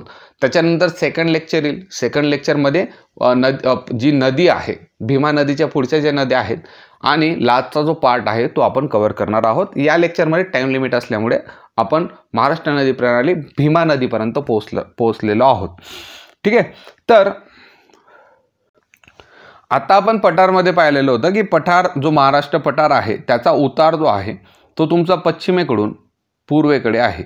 मग महाराष्ट्रातल्या जेवढ्या नद्या असतील त्या 75% हे नद्या पूर्वेकडे वाहत जातात आणि ज्या 25% नद्या आहेत त्या तुमच्या पश्चिमेकडे वाहत जातात, कारण की मध्ये मोठा सह्याद्री येणार आहे. मग तुम्हाला प्रश्न विचारला जातो की खालीलपैकी कोणती नदी ही पूर्ववाहिनी नदी आहे किंवा खालीलपैकी कोणती नदी ही पश्चिम वाहिनी आहे. पश्चिम वाहिनीबद्दल जास्त विचारत नाही, परंतु पूर्ववाहिनीबद्दल विचारलं जातं की पश्चिम वाहिनी कोणती नदी पश्चिमेकडे वाहिली जाते, हा प्रश्न मेजरली विचारला जातो. मग ज्या तुमच्या पश्चिमेकडे वाहत आहेत, ज्या नद्या पश्चिमेकडे म्हणजे या दिशेने वाहत आहेत, त्या काय करतात, स्पीडने जातात आणि त्यांचा जेव्हा मुख असतं तिथं खाडी निर्माण करतात आणि त्या सर्व अरबी समुद्रात भेटत असतात.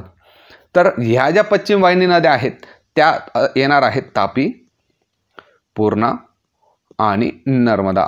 तर या 3 नद्या तुम्हाला पाहायला भेटतील. मग आपण एक एक करून नदी जे प्रणाली आहेत त्याच्यावरचे प्रश्न पाहूया.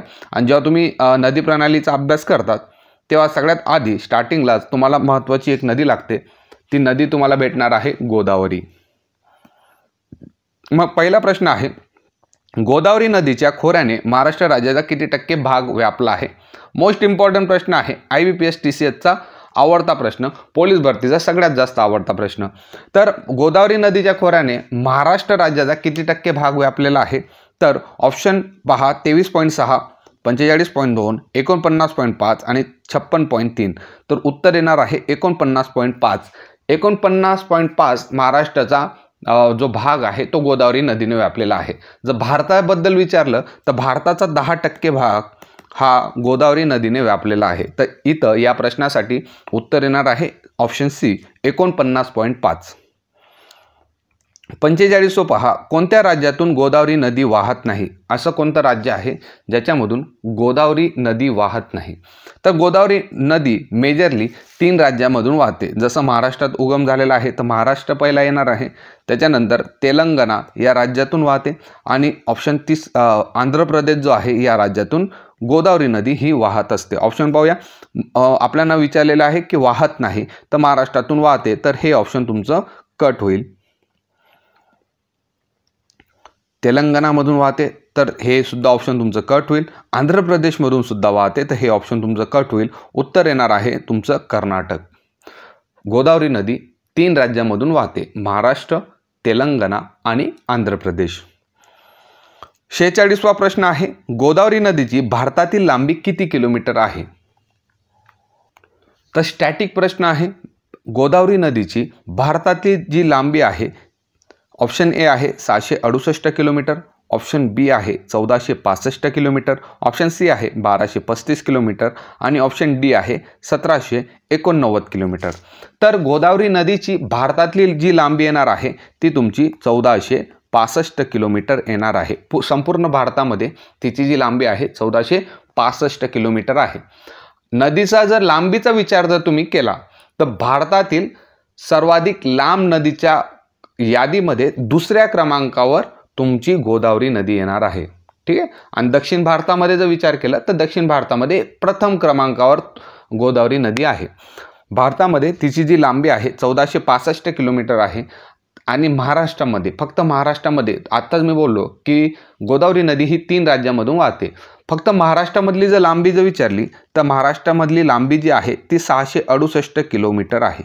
महाराष्ट्र राज्यामध्ये गोदावरी नदीची लांबी 668 क्रमांकाची आहे. क्षेत्रफळाचा जर विचार केला तर महाराष्ट्रातला प्रथम क्रमांकाची नदी आहे, म्हणून आपण सगळ्यात आधी गोदावरी नदीबद्दलच बोलत असतो.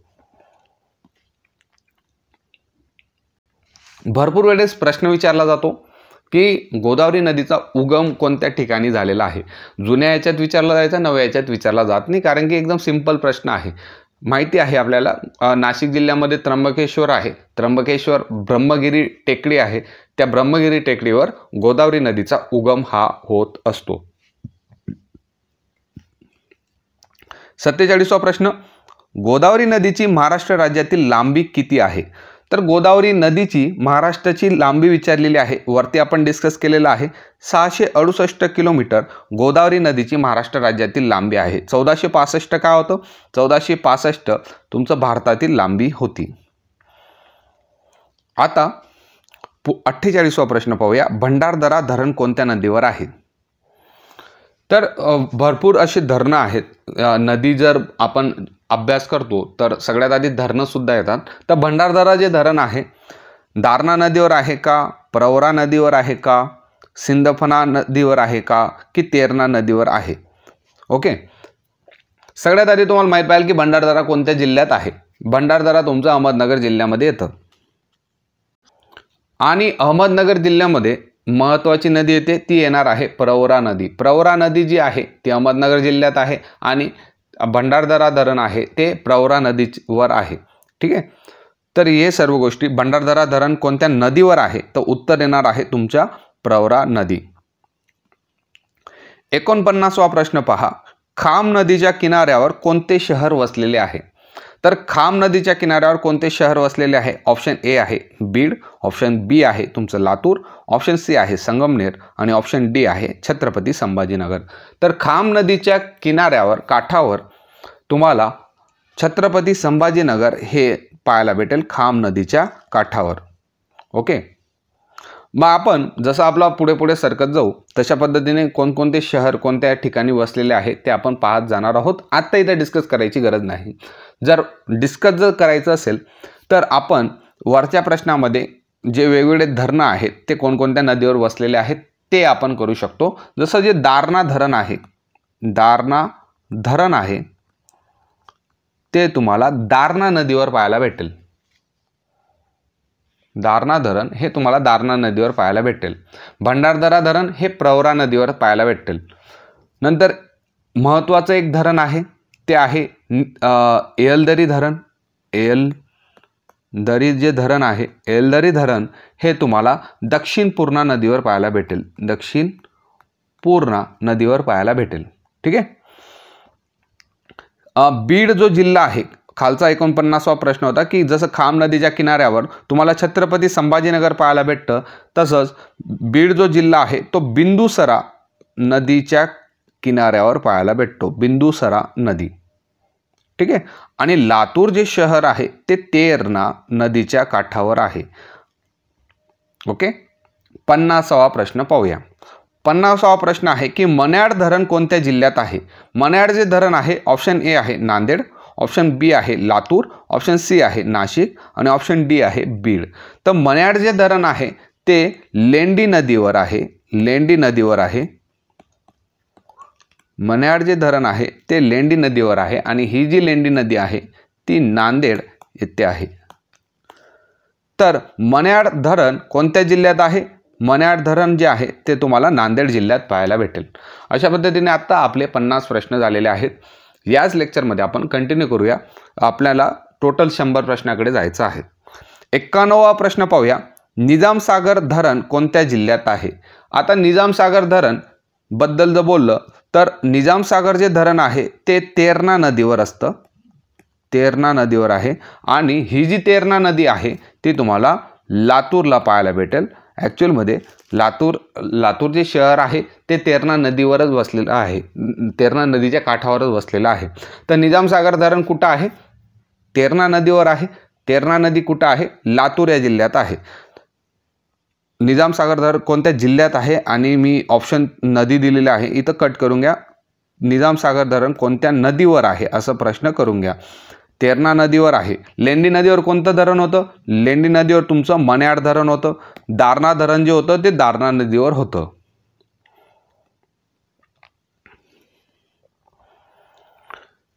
बावनवा प्रश्न आहे येलदरी वीज केंद्र कोणत्या जिल्ह्यात आहे? येलदरी जे वीज केंद्र आहे ते कोणत्या जिल्ह्यात आहे? ऑप्शन ए आहे हिंगोली, ऑप्शन बी आहे तुमचं परभणी, ऑप्शन सी आहे अहमदनगर आणि ऑप्शन डी आहे नाशिक. तर येलदरी वेगवेगळे वीज केंद्र आहेत. त्याचपैकी एक येलदरी वीज केंद्र आहे ते तुम्हाला हिंगोली या जिल्ह्यात पाहायला भेटेल. ओके, टोटल 5 तुम्हाला करायचे आहेत. जसं पहिलं आहे वैतरणा जे जलविद्युत केंद्र आहे ते नाशिक जिल्ह्यात आहे. भंडारदराबद्दल बोललो आपण, अहमदनगर जिल्ह्यात आहे. पैठण जायकवाडी जे आहे ते छत्रपती संभाजीनगर औरंगाबाद विभागमध्ये आहे. नंतर औष्णिक जलविद्युत केंद्र त्याच्यातलं सगळ्यात महत्त्वाचं आहे परळी वैजनाथ. परळी वैजनाथ जे तुम्हाला पाहायला भेटेल ते बीड या ठिकाणी पाहायला भेटेल. मोस्ट इम्पॉर्टंट प्रश्न आहे, पोलीस भरतीचा आवडता प्रश्न. आपण 53वा प्रश्न पाहूया. नांदूर मध्यमेश्वर येथे कोणत्या दोन नद्यांचा संगम होतो? जनरली जेव्हा आपण नद्यांबद्दल अभ्यास करतो तेव्हा या टाईपचे प्रश्न विचारले जाऊ शकतात. ऑप्शन ए आहे गोदावरी आणि प्रवरा, ऑप्शन बी आहे गोदावरी आणि कादवा, ऑप्शन सी आहे गोदावरी आणि मांजरा आणि ऑप्शन डी आहे गोदावरी आणि इंद्रावती. तर नांदूर मध्यमेश्वर येथे तुम्हाला पाहायला भेटेल गोदावरी आणि कादवा नदीचा संगम नांदूर मध्यमेश्वर येथे होतो. मग गोदावरी आणि प्रवरा या दोन नद्यांचा संगम कोणत्या ठिकाणी होणार आहे? तर या दोन नद्यांचा जो संगम होणार आहे तो तुम्हाला कायगाव टोके या ठिकाणी गोदावरी आणि प्रवरा या दोन नद्यांचा संगम पाहायला भेटतो. नंतर गोदावरी आणि मांजरा या दोन नद्यांचा संगम, गोदावरी आणि मांजरा या दोन नद्यांचा संगम तुम्हाला कुंडलवाडी येथे पाहायला भेटेल. नंतर गोदावरी आणि इंद्रावती या दोन नद्यांचा संगम तुम्हाला पाहायला भेटेल तो सोमनर येथे गोदावरी आणि इंद्रावती या दोन नद्यांचा संगम पाहायला भेटेल. मग आता आपण 54व्या प्रश्नाकडे जाऊया. कुंडलवाडी येथे कोणत्या दोन नद्यांचा संगम होतो? आता आपण वरती पाहिलं की कुंडलवाडी येथे तुम्हाला गोदावरी आणि मांजरा या दोन नद्यांचा संगम पाहायला भेटतो. गोदावरी आणि कादवा कुठं होतं? नांदूर मध्यमेश्वरला होतं. गोदावरी आणि प्रवरा या दोन नद्यांचा संगम कायगाव टोकेला होतं. गोदावरी आणि सिंदपना हा आपण अजून पाहिलेला नाही. गोदावरी आणि सिंदपना या दोन नद्यांचा संगम मंजरत येथे पाहायला भेटणार आहे. ठीक आहे. तर असे 5 संगम तुमचे आता सध्यापुरता लक्षात ठेवा. जसं जसं पुढे जाऊया ते आपण गोदावरी नदीला उपनद्या आहेत आणि त्या उपनद्या कोणत्या ठिकाणी भेटतात या टाईपचे प्रश्न तुम्हाला एक्झाममध्ये पाहायला भेटतील. 55वा प्रश्न पाहूया. संगमनेर येथे कोणत्या दोन नदींचा संगम होतो? तर संगमनेर येथे कोणत्या दोन नदींचा संगम होतो? ऑप्शन ए आहे गोदावरी आणि कादवा, तर हे ऑप्शन राहणार नाही. गोदावरी प्रवरा हे सुद्धा ऑप्शन राहणार नाही. गोदावरी आणि महाळुंगी जे आहे ते यांचा जो संगम आहे, गोदावरी आणि महाळुंगी यांचा संगम संगमनेर येथे होणार आहे. तर ऑप्शन तुमचं ऑप्शन सी असणार आहे. आणि गोदावरी आणि मांजरा ह्या ज्या नद्या आहेत, आत्ता आपण वरतीच बोललो होतो की कुंडलवाडी येथे गोदावरी आणि मांजरा या दोन नद्यांचा संगम आपल्याला पाहायला भेटतो. 56वा प्रश्न पाहूया. गोदावरी खोरे पाणी व्यवस्थापनासाठी मराठवाडा विकास पाटबंधारे महामंडळाची स्थापना कधी करण्यात आली होती? ऑप्शन ए आहे 1997, ऑप्शन बी आहे 1998, ऑप्शन सी आहे 1999 आणि ऑप्शन डी आहे 2002. तर गोदावरी खोऱ्याचं जे पाणी आहे त्याचं योग्य व्यवस्थापन लावण्यासाठी 1998 मध्ये 1998 मध्ये मराठवाडा विकास पाटबंधारे महामंडळाची स्थापना ही करण्यात आली होती आणि त्याचं जे मुख्यालय आहे ते छत्रपती संभाजीनगर येथे आहे. ठीक आहे. मग अजून एक प्रश्न इथून निघतं की गोदावरीचं नाभी केंद्र कुठं आहे? गोदावरीचे नाभी केंद्र कुठं आहे? गोदावरीचे नाभी केंद्र. तर गोदावरीचे जे नाभी केंद्र आहे असा जर प्रश्न तुम्हाला विचारला तर गोदावरीचे नाभी केंद्र नांदेड या जिल्ह्यात आहे. कुठं आहे? नांदेड या जिल्ह्यात राहणार आहे. ठीक आहे. तर हा जो प्रश्न आहे हा प्रिव्हियस इयर क्वेश्चन आहे.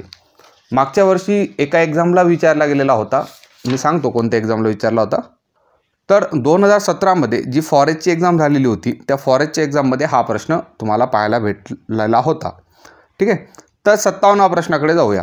मराठवाडा विकास पाटबंधारे महामंडळाचे मुख्यालय कुठे आहे? ऑप्शन ए आहे नाशिक, ऑप्शन बी आहे बीड, ऑप्शन सी आहे औरंगाबाद आणि ऑप्शन डी आहे नांदेड. तर याचं उत्तर छत्रपती संभाजीनगर औरंगाबाद येथे मराठवाडा विकास पाटबंधारेचं जे मुख्यालय आहे ते तिथे आहे. ठीक आहे. प्रश्न 58 पाहूया. मांजरा नदीचा उगम कोठे होतो? आता गोदावरी नदी जी आहेत त्याच्या भरपूर उपनद्या आहेत. त्याच्यापैकी पहिली उपनदीमध्ये जेव्हा आपण प्रवेश करतो तर ती येणार आहे मांजरा या नदी. तर मांजरा नदीचा उगम विचारलेला आहे हरिश्चंद्र डोंगर, ऑप्शन ए आहे, ऑप्शन बी आहे बालाघाट डोंगररांगा, ऑप्शन सी आहे सातपुडा डोंगररांगा आणि ऑप्शन डी आहे यापैकी नाही. तर मांजरा नदीचा जो उगम होणार आहे तो बालाघाट डोंगररांगा येथे होणार आहे. आणि बालाघाट डोंगररांगा जी आहे ते पाटोदा या तालुक्यामध्ये जे बीड जिल्ह्यात आहे तिथला जो बालाघाट डोंगर रांग आहे तिथं मांजरा या नदीचा उगम होतो आणि मांजरा या नदीची जी लांबी तुम्हाला पाहायला भेटेल ती 724 किलोमीटर मांजरा नदीची लांबी आहे. 59वा प्रश्न पाहूया. खालीलपैकी कोणती नदी बीड जिल्ह्याची दक्षिण सरहद निर्माण करते? ऑप्शन ए आहे मांजरा, ऑप्शन बी आहे तावरजा, ऑप्शन सी आहे तेरणा आणि ऑप्शन डी आहे पैनगंगा. तर मांजरा नदीमध्ये जेव्हा तुम्ही त्याचा प्रवाह अभ्यास करत असतात तेव्हा बीड जिल्ह्याची जी दक्षिण सरहद निर्माण करणारी नदी कोणती असा जर प्रश्न विचारला तर त्याचं उत्तर मांजरा येणार आहे. त्याचं उत्तर काय येणार आहे? मांजरा येणार आहे. तर प्रवाह कशा पद्धतीने असेल? बीड जिल्ह्यामध्ये सगळ्यात आधी पाटोदा, नंतर लिहूनच घेतो पाटोदा, नंतर केज, नंतर आंबेजोगाई, इथून ती पुढे लातूर या जिल्ह्यात प्रवेश करते. प्रश्न विचारला जातो की लातूर जिल्हा कोणत्या नदीच्या काठावर वसलेला आहे? तर लातूर जिल्हा मांजरा नदीच्या काठावर वसलेला आहे.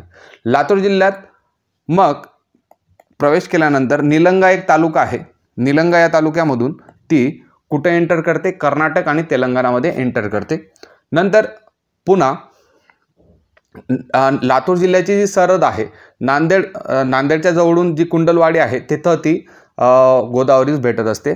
या नदीचं वैशिष्ट्य आहे ही नदी महाराष्ट्रात 2दा प्रवेश करणार आहे. ठीक आहे. तर या सर्व गोष्टी तुम्हाला मांजरा नदीबद्दल लक्षात ठेवायच्या आहेत. आपल्याला विचारलेलं आहे की बीड जिल्ह्याची दक्षिण सरहद कोणती नदी निर्माण करते? तर उत्तर आहे मांजरा नदी. 60वा प्रश्न पाहूया. खालीलपैकी कोणते शहर मांजरा नदीच्या काठी वसलेले आहे?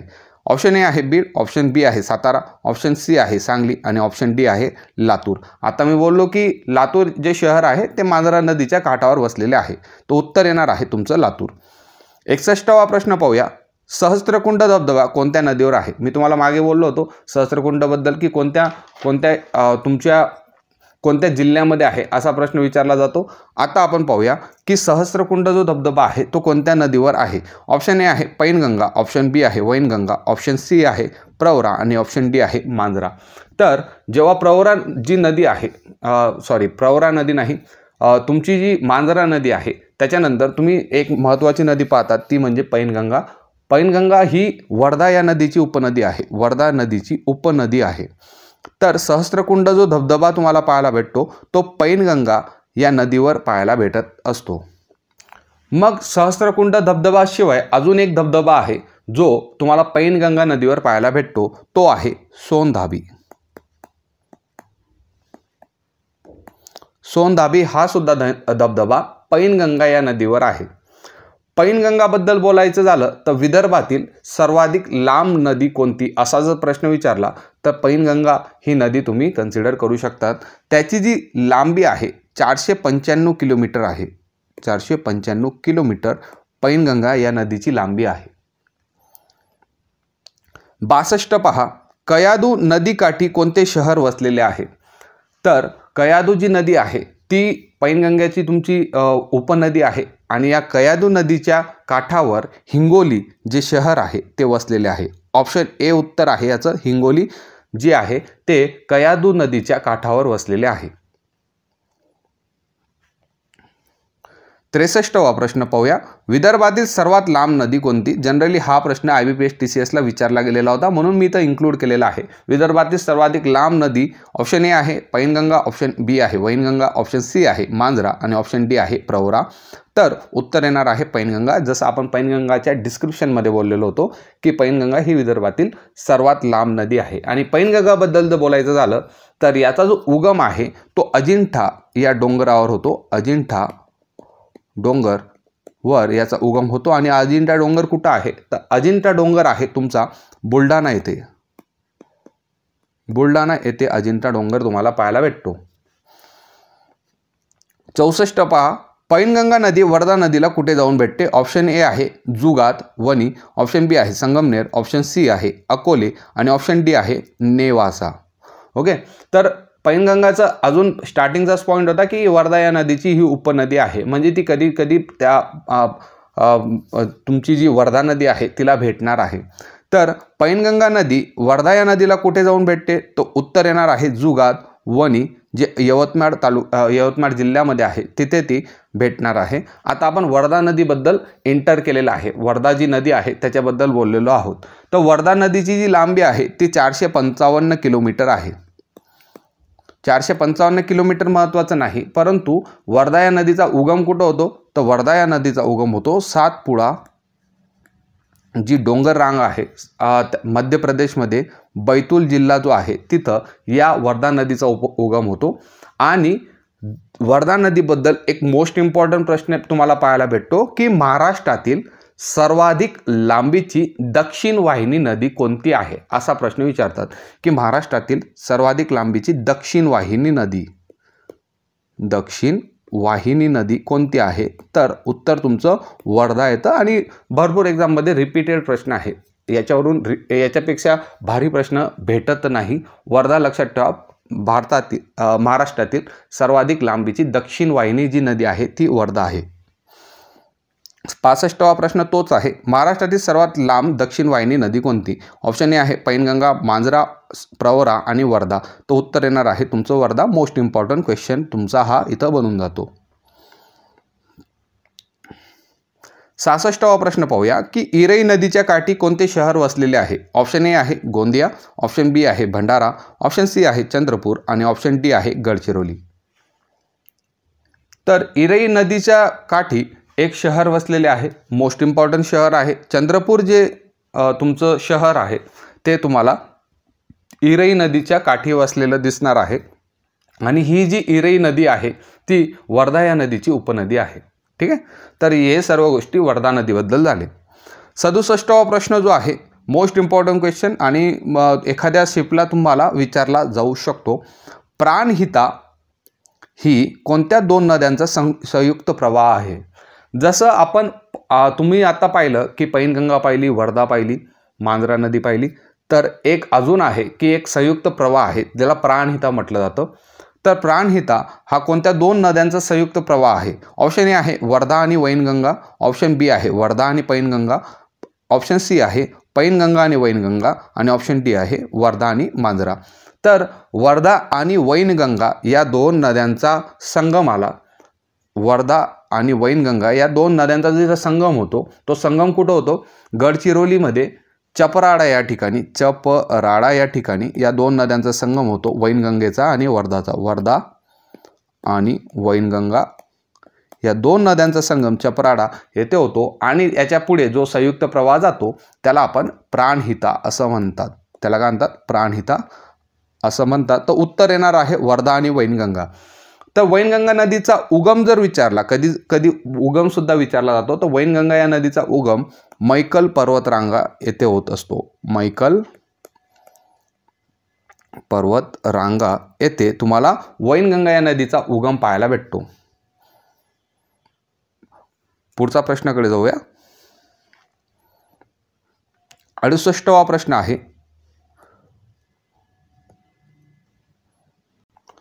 तर प्राणहिता नदी गोदावरी नदी कोणत्या ठिकाणी भेटते? प्राणहिता जी नदी आहे ती गोदावरी नदीस कोणत्या ठिकाणी भेटते? अजूनही लक्षात ठेवा, आपण गोदावरी नदीच्या उपनद्या पाहत आहोत.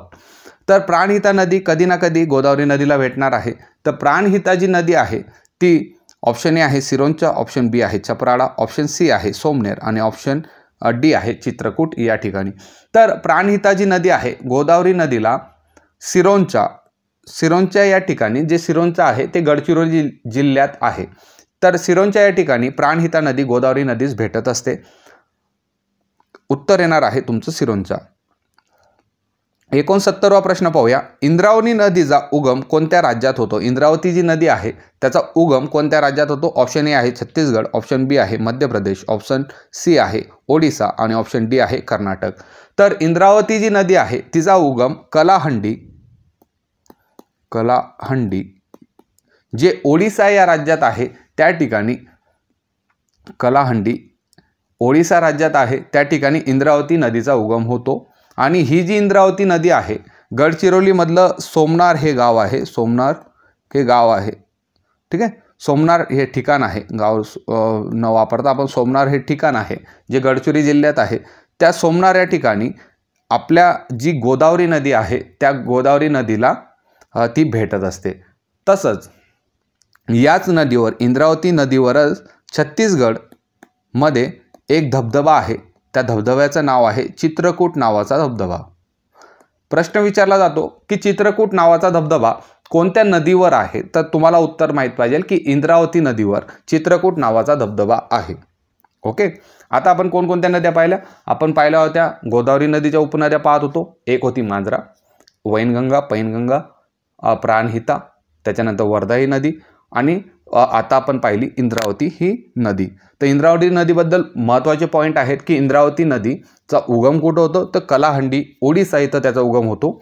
इंद्रावती नदी गोदावरी नदीला कुठं भेटते? सोमनार या ठिकाणी भेटते. इंद्रावती नदीचं एक धबधबा आहे चित्रकूट नावाचा धबधबा इंद्रावती या नदीवर आहे.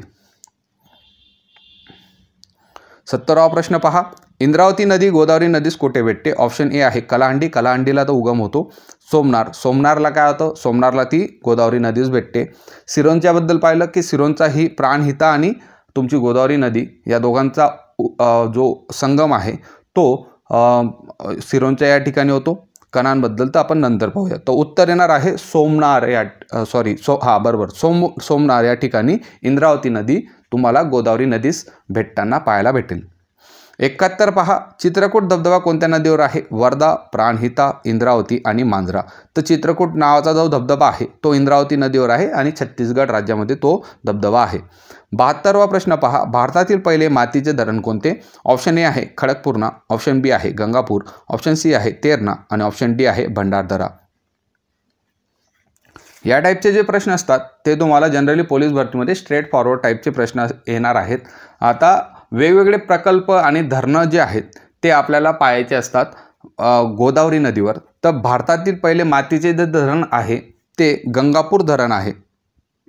गंगापूर धरण आहे ते नाशिक जिल्ह्यामध्ये आहे आणि नाशिक जिल्ह्यामधल्या कोणत्या नदीवर आहे? तर गोदावरी या नदीवर ते धरण तुम्हाला पाहायला भेटेल. ओके, मग तेरणा जे आहे, तेरणा जे धरण आहे ते तेरणा नदीवरच आहे आणि ही जी तेरणा नदी आहे उस्मानाबाद येथे आहे. नंतर भंडारदरा, भंडारदरा जे धरण आहे ते तुम्हाला प्रवरा नदीवर पाहायला भेटेल. प्रवरा नदीवर पाहायला भेटेल आणि ही जी प्रवरा नदी आहे ती अहमदनगर तालुका अकोले तालुक्यामध्ये अहमदनगर जो जिल्हा आहे तिथं भंडारदरा हे धरण पाहायला भेटेल. विल्सन जो डॅम आहे तो भंडारदरा येथच आहे. ओके, तर ह्या सर्व गोष्टी तुम्हाला लक्षात पाहिजे. खडकपूर्णाबद्दल जर बोलायचं झालं तर खडकपूर्णा जे धरण आहे ते दक्षिण पूर्णा या नदीवर आहे. दक्षिण पूर्णा या नदीवर आहे आणि दक्षिण पूर्णा ही जी नदी आहे ती हिंगोली या ठिकाणी आहे. ओके, तर हे सगळे ऑप्शन जर तुम्ही पाठ केले तर तुम्हाला महत्त्वाचे जे प्रकल्प धरण आहेत त्याच्यावरचे प्रश्न इझिली टॅकल होऊ शकतात. 73वा प्रश्न पहा, जायकवाडी धरणाच्या जलाशयाचे नाव काय आहे? जायकवाडी जे धरण आहे, प्रत्येक जे धरण असतं त्याला एक जलाशय असतो आणि त्या जलाशयाला काहीतरी नावं दिलेले असतात. तर जायकवाडी जो धरण आहे नेमकं कोणत्या नदीवर आहे? तर गोदावरी या नदीवर आहे. गोदावरी नदीवर आहे आणि ही गोदावरी नदी औरंगाबाद जिल्ह्यामध्ये पैठण जे आहे, पैठण येथे तुम्हाला जायकवाडी धरण पाहायला भेटेल. तर त्याच्या जलाशयाचे नाव आपल्याला विचारलेले आहे. ऑप्शन ए आहे तुमचं नाथसागर, ऑप्शन बी आहे निजामसागर, ऑप्शन सी आहे आर्थर आणि ऑप्शन डी आहे संत ज्ञानेश्वर. तर उत्तर जायकवाडी धरणाच्या जलाशयाचे जे नाव आहे ते आहे नाथसागर. काय आहे? नाथसागर. मग संत ज्ञानेश्वर जलाशय कोणत्या धरणाच्या कोणता प्रकल्प होता त्याच्या जलाशयाचे नाव आहे संत ज्ञानेश्वर जलाशय. हा मुळा प्रकल्प जो आहे, जो मुळा नदीवर आहे, मुळा जी नदी आहे त्याच्यावर जो तुम्हाला प्रकल्प पाहायला भेटेल मुळा प्रकल्प, संत ज्ञानेश्वर त्याच्या जलाशयाचे नाव आहे. आर्थर सरोवर तुम्हाला कुठं पाहायला भेटेल? तर आर्थर सरोवर हा भंडारदरा जे धरण आहे, भंडारदरा जे धरण आहे तिथं तुम्हाला पाहायला भेटेल भंडारदरा. ओके, निजामसागर कोणत्या प्रकल्पाचं जलाशय आहे? तर मांजरा जो प्रकल्प आहे, मांजरा जो प्रकल्प आहे मांजरा नदीवर आहे, उस्मानाबाद जिल्ह्यात आहे. तर त्याचं जे जलाशय आहे तो निजामसागर जलाशय आहे. 74 पहा, सिंपल प्रश्न आहे, भंडारदरा प्रकल्प कोणत्या नदीवर आहे? मी आता वरती एक्सप्लेन केलेलं आहे. भंडारदरा प्रकल्प प्रवरा या नदीवर आहे. कोणत्या नदीवर आहे? प्रवरा. ऑप्शन ए याचं उत्तर असणार आहे. 75 पाहूया. तोतलाडोह प्रकल्प कोणत्या नदीवर आहे? ऑप्शन ए आहे बोर नदीवर, ऑप्शन बी आहे पेंच, ऑप्शन सी आहे कनान आणि ऑप्शन डी आहे वाघाडी. तर तोतलाडोहबद्दल भरपूर वेळेस प्रश्न विचारला जातो. तोतलाडोह जो आहे तो पेंच या नदीवर आहे. कोणत्या नदीवर आहे? पेंच या नदीवर. आणि ही जी पेंच नदी आहे नागपूर येथे आहे. जेव्हा समोर नाग येतो तेव्हा आपण पेचात पडतो, म्हणून नागपूर मध्ये पेंच ही नदी आहे. पेंच नदी जी असते त्याच्यावर पेंच नदीवर तोतलाडोह प्रकल्प आहे. आणि या तोतलाडोह प्रकल्पाचा जो तुम्हाला जलाशय पाहायला भेटतो तो भेटणार आहे मेघदूत जलाशय. मेघदूत जलाशय. ठीक आहे. 75 आपला क्लिअर झाला. 76 पाहूया. तोतलाडोह प्रकल्पाच्या जलाशयाचे नाव काय?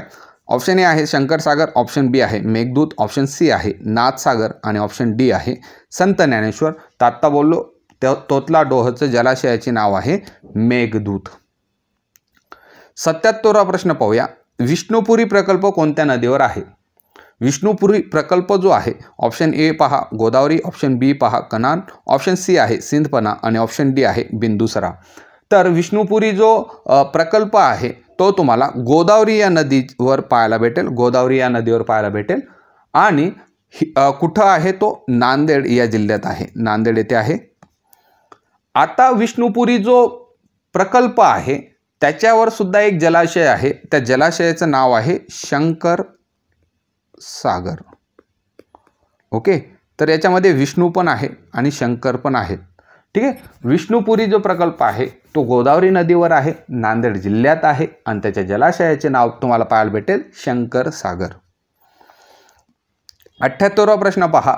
खालीलपैकी कोणता प्रकल्प गाढवी नदीवर आहे? जेव्हा तुमची लेवल हाय होते तेव्हा अशा टाईपचे प्रश्न विचारले जातात. तोतलाडोह आणि इटियाडोह ऑप्शन सी आणि डी पाहूया. परंतु गाढवी नदीवर एक प्रकल्प आहे तो आहे इटियाडोह. इटियाडोह जो आहे 2021 मध्ये हा रिपीटेड प्रश्न होता की इटियाडोह प्रकल्प कोणत्या नदीवर आहे? तर इटियाडोह प्रकल्प जो आहे तो गाढवी नदीवर आहे आणि गाढवी नदी गोंदिया या जिल्ह्यात आहे. गोंदिया जिल्ह्यामध्ये गाढवी नदी आहे. 79वा प्रश्न पाहूया. भीमा नदी कृष्णा नदीला कोणत्या ठिकाणी भेटते? आता आपण भीमा नदीमध्ये एंटर केलेला आहे. भीमा कंप्लीटच होईल या 100 प्रश्नामध्ये.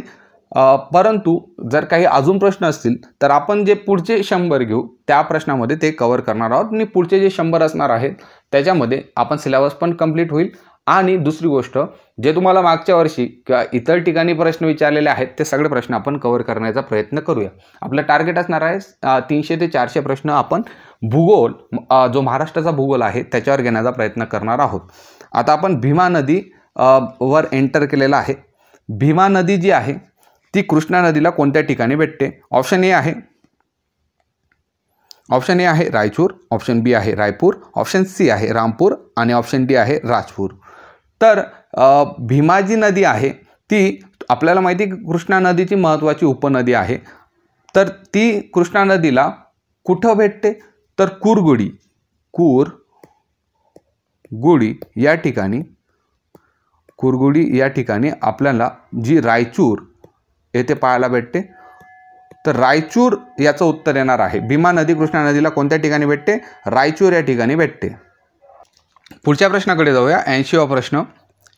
भीमा नदीने महाराष्ट्राचा किती टक्के भाग व्यापला आहे?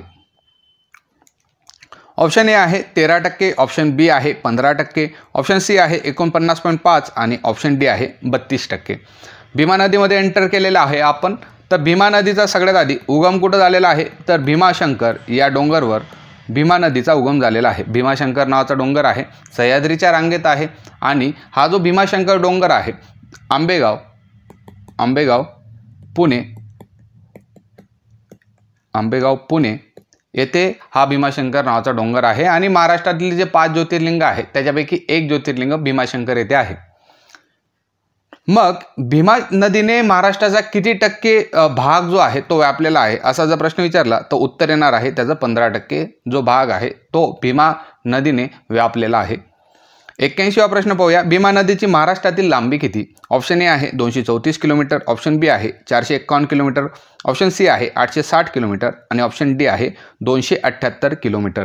तर भीमा नदी जी आहे तिची जी लांबी आहे ती तुम्हाला 451 किलोमीटर पाहायला भेटणार आहे. उत्तर येईल 451 किलोमीटर.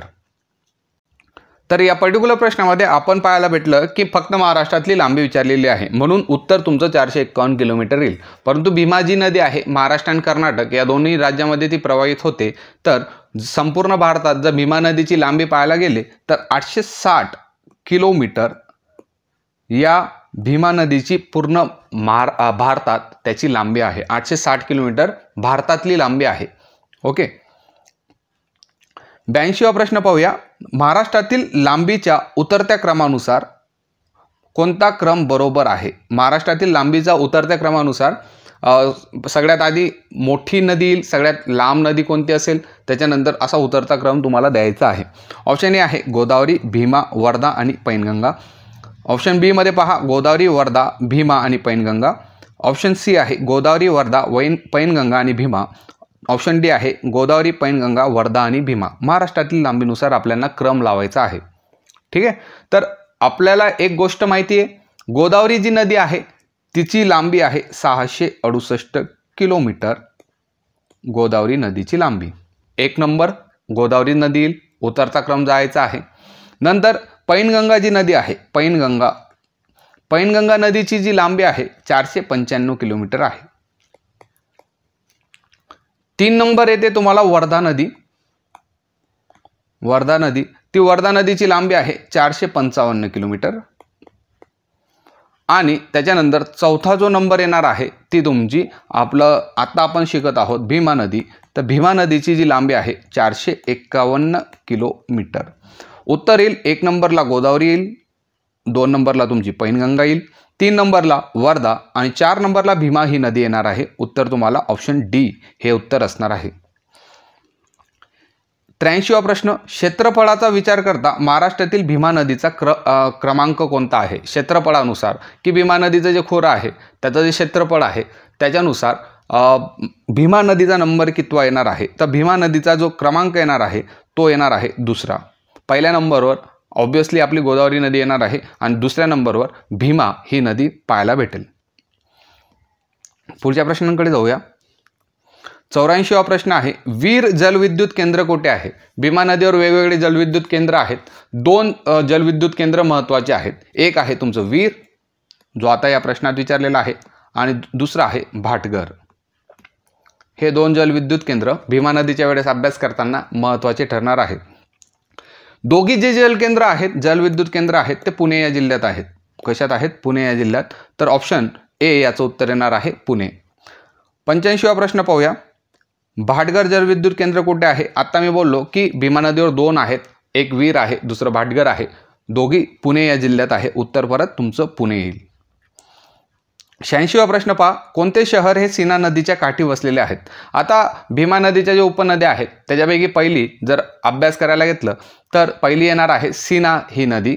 आणि सीना ही नदीचा उगम जर तुम्ही पाहिला तर हरिश्चंद्र डोंगरावर, हरिश्चंद्र जो डोंगर आहे तिथं सीना नदीचा उगम होतो आणि कुठं होतो? अहमदनगर जिल्ह्यामध्ये. महत्त्वाची एक उपनदी आहे. मग ही जी सीना नदी आहे ती आपली जी भीमा नदी आहे, सीना नदी भीमा नदीला कोणत्या ठिकाणी भेटते? तर सोलापूर जिल्ह्यामध्ये कुंडल नावाचं ठिकाण आहे. तिथं भीमा नदीला सीना ही नदी जाऊन भेटत असते. मग आता प्रश्नात काय विचारलेलं आहे? प्रश्नात विचारलेलं आहे की कोणते शहर सीना नदीच्या काठी वसलेले आहे? तर सीना या नदीच्या काठावर अहमदनगर हे शहर जे आहे ते सीना नदीच्या काठावर वसलेले आहे. एक गोष्ट तुम्हाला लक्षात ठेवावं लागणार आहे की सीना नदीच्या काठावर तुम्हाला अहमदनगर हे शहर पाहायला भेटेल. सीना नदीला एकच उपनदी आहे, ती उपनदीचं नाव आहे भोगावती उपनदी. भोगावती ही जी उपनदी आहे ती सीना नदीची एकमेव उपनदी आहे. 87वा प्रश्न पहा, घोड नदीच्या काठी कोणते शहर वसलेले आहे? दुसरी उपनदी येते ती येते तुमची घोड नदी. एक गाव आहे गावडेवाडी. या गावाच्या जवळ तालुका असणार आहे जुन्नर आणि जिल्हा त्यांचा असणार आहे पुणे. या ठिकाणी घोड या नदीचा उगम होतो. ओके. आणि जे एक मेन प्रश्न जर घोड नदीवर आला तर घोड नदीवरचा मेन प्रश्न येतो की घोड नदीच्या काठी कोणते शहर वसलेले आहे. ऑप्शन ए पहा अहमदनगर. अहमदनगर आता आपण पाहून घेतलं सीना नदीच्या काठावर आहे. नाशिक, धुळे आणि शिरूर. तर शिरूर हे जे शहर आहे पुण्यामधलं आहे तर ते घोड नदीच्या काठावर वसलेले आहे. तो उत्तर येणार आहे शिरूर. 88वा प्रश्न पहा. शिरूर येथे कोणत्या दोन नद्यांचा संगम होतो. आता वरती आपण पाहिलं की शिरूर घोड नदीच्या काठावर वसलेले आहे, परंतु तिथं अजून एक नदी तुम्हाला संगम होताना दिसत असतो. ऑप्शन ए पहा घोड आणि मीना, घोड आणि कुकडी, घोड आणि सीना, मीना आणि कुकडी. ओके. तर शिरूर येथे घोड आणि कुकडी या दोन नद्यांचा संगम शिरूर येथे होत असतो. कुठं होत असतो. शिरूर या ठिकाणी पाहायला भेटतो. घोड आणि कुकडी या दोन नद्यांचा संगम तिथं त्याला पाहायला भेटतो. 89वा प्रश्न पाहूया. मुळा मुठा नदीच्या काठी कोणते शहर वसलेले आहे. एकदम सिंपल प्रश्न आहे. तिसरी उपनदी आपण पाहतो मुळा आणि मुठा ही नदी. मुळा मुठा नदीच्या काठी कोणते शहर वसलेले आहे. ऑप्शन ए आहे नागपूर, ऑप्शन बी आहे पुणे, ऑप्शन सी आहे नाशिक आणि ऑप्शन डी आहे शिरूर. पोलीस भरतीच्या एकदम सिंपल जर प्रश्न आला तर असा टाईपचा प्रश्न येतो. उत्तर येणार आहे पुणे हे शहर. आता मुळा जी नदी आहे तिचा उगम होतो वेल्हे तालुक्यात. वेल्हे तालुका कुठे येणार आहे. पुण्यात येणार आहे. ओके. वेल्हे तालुक्यात पुणा येथे मुळा या नदीचा उगम होतो. आणि मुळा आणि मुठा हे दोघी भेटतात. कुठं भेटतात तर कुठं भेटणार आहेत ते पुणे या तर पुण्यामध्ये एक सह्याद्रीची डोंगर रांग आहे. मुळा आणि मुठा सह्याद्रीच्या डोंगर रांगेमध्ये तोरणा जो किल्ला आहे तोरणा किल्ल्याजवळ या दोघांचा जो प्रवाह आहे तो कंबाईन होतो आणि तिथं पुढे याच्यानंतर जो संयुक्त प्रवाह येतो त्याला मुळा मुठा संयुक्त प्रवाह म्हटला जातो. ही जी मुळा मुठाचा संयुक्त प्रवाह आहे तो भीमा नदीला तो भेटणार आहे रांजणगाव या ठिकाणी. रांजणगाव या ठिकाणी मुळा मुठा भीमा नदीला भेटत असतात. ठीक आहे. तर आपल्याला प्रश्न होता मुळा मुठा नदीच्या काठी कोणते शहर वसलेले आहे. उत्तर येणार आहे पुणे येथे. 90वा प्रश्न पहा. खडकवासला प्रकल्प कोणत्या नदीवर आहे. ऑप्शन ए आहे मुळा, ऑप्शन ए बी आहे मुठा, ऑप्शन सी आहे कुकडी आणि ऑप्शन डी आहे घोड. उत्तर येणार आहे मुठा. महत्त्वाचे प्रकल्प जर मुळा मुठाबद्दल बोलायचं झालं तर महत्त्वाचे प्रकल्प येणार आहे आणि त्याच्यामधला खडकवासला जे धरण आहे ते मुठा या नदीवर आहे आणि मुठा नदी कुठं आहे. पुणे येथे हा प्रकल्प आहे. मग आता जर तुम्हाला विचारलं की कुकडी नदीवर कोणता प्रकल्प आहे तर माणिक डोह हा जो प्रकल्प आहे तो कुकडी या नदीवर तुम्हाला पाहायला भेटेल. घोड नदीवर डिंबे नावाचा प्रकल्प आहे. डिंबे नावाचा प्रकल्प घोड नदीवर आहे. 91वा प्रश्न पहा. मुळशी प्रकल्प कोणत्या नदीवर आहे. मुळशी जो प्रकल्प आहे तो कोणत्या नदीवर आहे. मुळा, मुठा, नीरा का कुकडी. तर मुळशी जो प्रकल्प आहे तो मुळा या नदीवर आहे. कोणत्या नदीवर आहे. मुळा या नदीवर मुळशी प्रकल्प तुम्हाला पाहायला भेटेल. 92 पहा. वीर प्रकल्प कोणत्या नदीवर आहे. आता आपण वीर प्रकल्पाबद्दल बोललो की वीर प्रकल्प पुणे या जिल्ह्यात आहे, परंतु कोणत्या नदीवर आहे असा प्रश्न विचारला गेलेला आहे. तर ऑप्शन ए आहे मुळा, ऑप्शन बी आहे मुठा, ऑप्शन सी आहे नीरा आणि ऑप्शन डी आहे भीमा. तर वीर जो प्रकल्प आहे तो नीरा या नदीवर आहे. नीरा या नदीवर आहे. नीरा नदीवर अजून एक प्रकल्प आहे त्याचं नावच नीरा आहे. नीरा प्रकल्प हा नीरा नदीवर आहे म्हणून असा प्रश्न विचारला जाणार नाही. ठीक आहे. तर नीरा नदीवरचा वीर प्रकल्प तुम्हाला लक्षात ठेवायचा आहे. 93वा प्रश्न पहा. उजनी प्रकल्प कोणत्या नदीवर आहे. आता हा उजनी प्रकल्प आहे मोस्ट इम्पॉर्टंट प्रश्नांमध्ये याला मोजलं जातं कारण की रिपीटेड प्रश्न आहे. जोड्या लावायला वगैरे विचारलं तर तिथं तुमचं कन्फ्युजन होऊ शकतं. तर उजनी जो प्रकल्प आहे तो भीमा या नदीवर आहे आणि जर तुम्हाला जिल्हा विचारला तर सोलापूर जिल्ह्यामध्ये हा प्रकल्प आहे. उजनी प्रकल्प कोणत्या जिल्ह्यात आहे असा प्रश्न विचारला गेलेला आहे की उजनी प्रकल्प कोणत्या जिल्ह्यावर आहे. तर मी डायरेक्ट प्रश्न न घेता थोडासा फिरून उजनी प्रकल्प कोणत्या नदीवर आहे तर तो भीमा नदीवर आहे आणि सोलापूर जिल्ह्यामध्ये आहे. 94 पहा. माणिकडोह प्रकल्प कोणत्या नदीवर येतो. आता आपण बोललो की कुकडी नदीवर माणिकडोह हा प्रकल्प येतो आणि शहर येणार आहे पुणे शहरामध्ये आहे तो. 95 पहा, भीमा नदीला कुठे चंद्रभागा म्हटले जातं. महाराष्ट्राच्या कल्चरमध्ये चंद्रभागाचं महत्त्व एक वेगळ्याच लेवलचं आहे. तर भीमा नदीला कुठे चंद्रभागा म्हटलं जातं, तर भीमा नदीला सोलापूर जिल्ह्यामधलं जे पंढरपूर आहे, ओके, या ठिकाणी त्या भीमा नदीला असा चंद्रकोरीसारखा आकार निर्माण होतो. चंद्रकोरीसारखा आकार निर्माण झाल्यामुळे भीमा नदीला पंढरपूरमध्ये चंद्रभागा असं म्हटलं जातं. 96 पहा, भाटघर प्रकल्प कोणत्या नदीवर आहे. भाटघरबद्दल आपण ऑलरेडी एक प्रश्न घेतलेला आहे, परंतु जर नदी विचारली तर ऑप्शन ए आहे आंबी, ऑप्शन बी आहे तुमचं एळवंडी, ऑप्शन सी आहे नीरा आणि ऑप्शन डी आहे भीमा. तो उत्तर येणार आहे भाटघर हा प्रकल्प एळवंडी या ठिकाणी आहे, या नदीवर आहे. 97 जेजुरी कोणत्या नदीच्या काठावर आहे. आता वेगवेगळे काठावरचे शहर आहेत. पुण्याचं जे कल्चर तुम्हाला पाहायला भेटणार आहे, छोट्या मोठ्या नद्या असतात त्यांच्या काठावर वेगवेगळे शहर आहेत. त्याच पद्धतीने जेजुरी जे आहे, सासवड, जेजुरी, बारामती हे एका नदीवर वसलेले आहेत. ते नदी सांगतो मी तुम्हाला. ऑप्शन ए पाहून घ्या आधी, कुकडी, ऑप्शन बी आहे कर्रा, ऑप्शन सी आहे इंद्रायणी आणि ऑप्शन डी आहे सीना. तर जेजुरी नदी, जेजुरी जे शहर आहे, ओके, ते करा या नदीवर आहे. करा या नदीवर आहे. बारामती सुद्धा करावर आहे, सासवड सुद्धा करावर आहे. पुढे जाऊया. 98 देहू आळंदी कोणत्या नदीच्या काठावर आहे. अशा टाईपचे प्रश्न पोलीस भरतीला मोस्ट इम्पॉर्टंट तुम्हाला बनत असतात की देहू आळंदी नेमकी कोणत्या नदीवर आहे. ऑप्शन ए पहा कुकडी, ऑप्शन बी आहे करा, ऑप्शन सी आहे इंद्रायणी आणि ऑप्शन डी आहे सीना या नदीवर. तर उत्तर याचं येणार आहे इंद्रायणी या नदीवर. देहू आळंदी जे शहर आहे ते इंद्रायणी नदीच्या काठावर वसलेले आहे. 99 पहा, ओझर अष्टविनायक हे कोणत्या नदीच्या काठावर आहे. ओझर अष्टविनायक जे आहे ते कोणत्या नदीच्या काठावर आहे. तर ओझर अष्टविनायक ऑप्शन ए आहे सीना, ऑप्शन बी आहे घोड, ऑप्शन सी आहे कुकडी आणि ऑप्शन डी आहे भीमा. तर ओझर अष्टविनायक जे भेटणार आहे ते तुम्हाला कुकडी या नदीच्या काठावर पाहायला भेटणार आहे. कुकडी या नदीच्या काठावर ओझर अष्टविनायक आहे. आणि आता आपला लास्टचा प्रश्न आहे 100वा प्रश्न. भीमा आणि भामा नदीचा संगम कुठं होतो. ऑप्शन ए आहे संगमनेर, ऑप्शन बी आहे पिंपळगाव, ऑप्शन डी सी आहे रांजणगाव आणि ऑप्शन डी आहे तुळापूर. तर भीमा आणि भामा या दोन नदींचा संगम तुम्हाला पाहायला भेटतो, तो पिंपळगाव या ठिकाणी पाहायला भेटतो. भीमा आणि भामा. जर तुळापूरबद्दल विचारलं तर भीमा आणि इंद्रायणी या दोन नद्यांच्या संगमावर तुळापूर वसलेला आहे. ठीक आहे. तर अशा पद्धतीने आपण 100 प्रश्न कंप्लीट केलेले आहेत आणि भीमा नदीपर्यंत आपण आलेलो आहोत. याच्यानंतरचा पार्ट जर या व्हिडिओला आपल्याला 100 वगैरे 200 लाईकचा आपण टार्गेट ठेवूया. 200 लाईक जर झाले तर याच्यानंतरचा पार्ट मी 100% अपलोड करेल.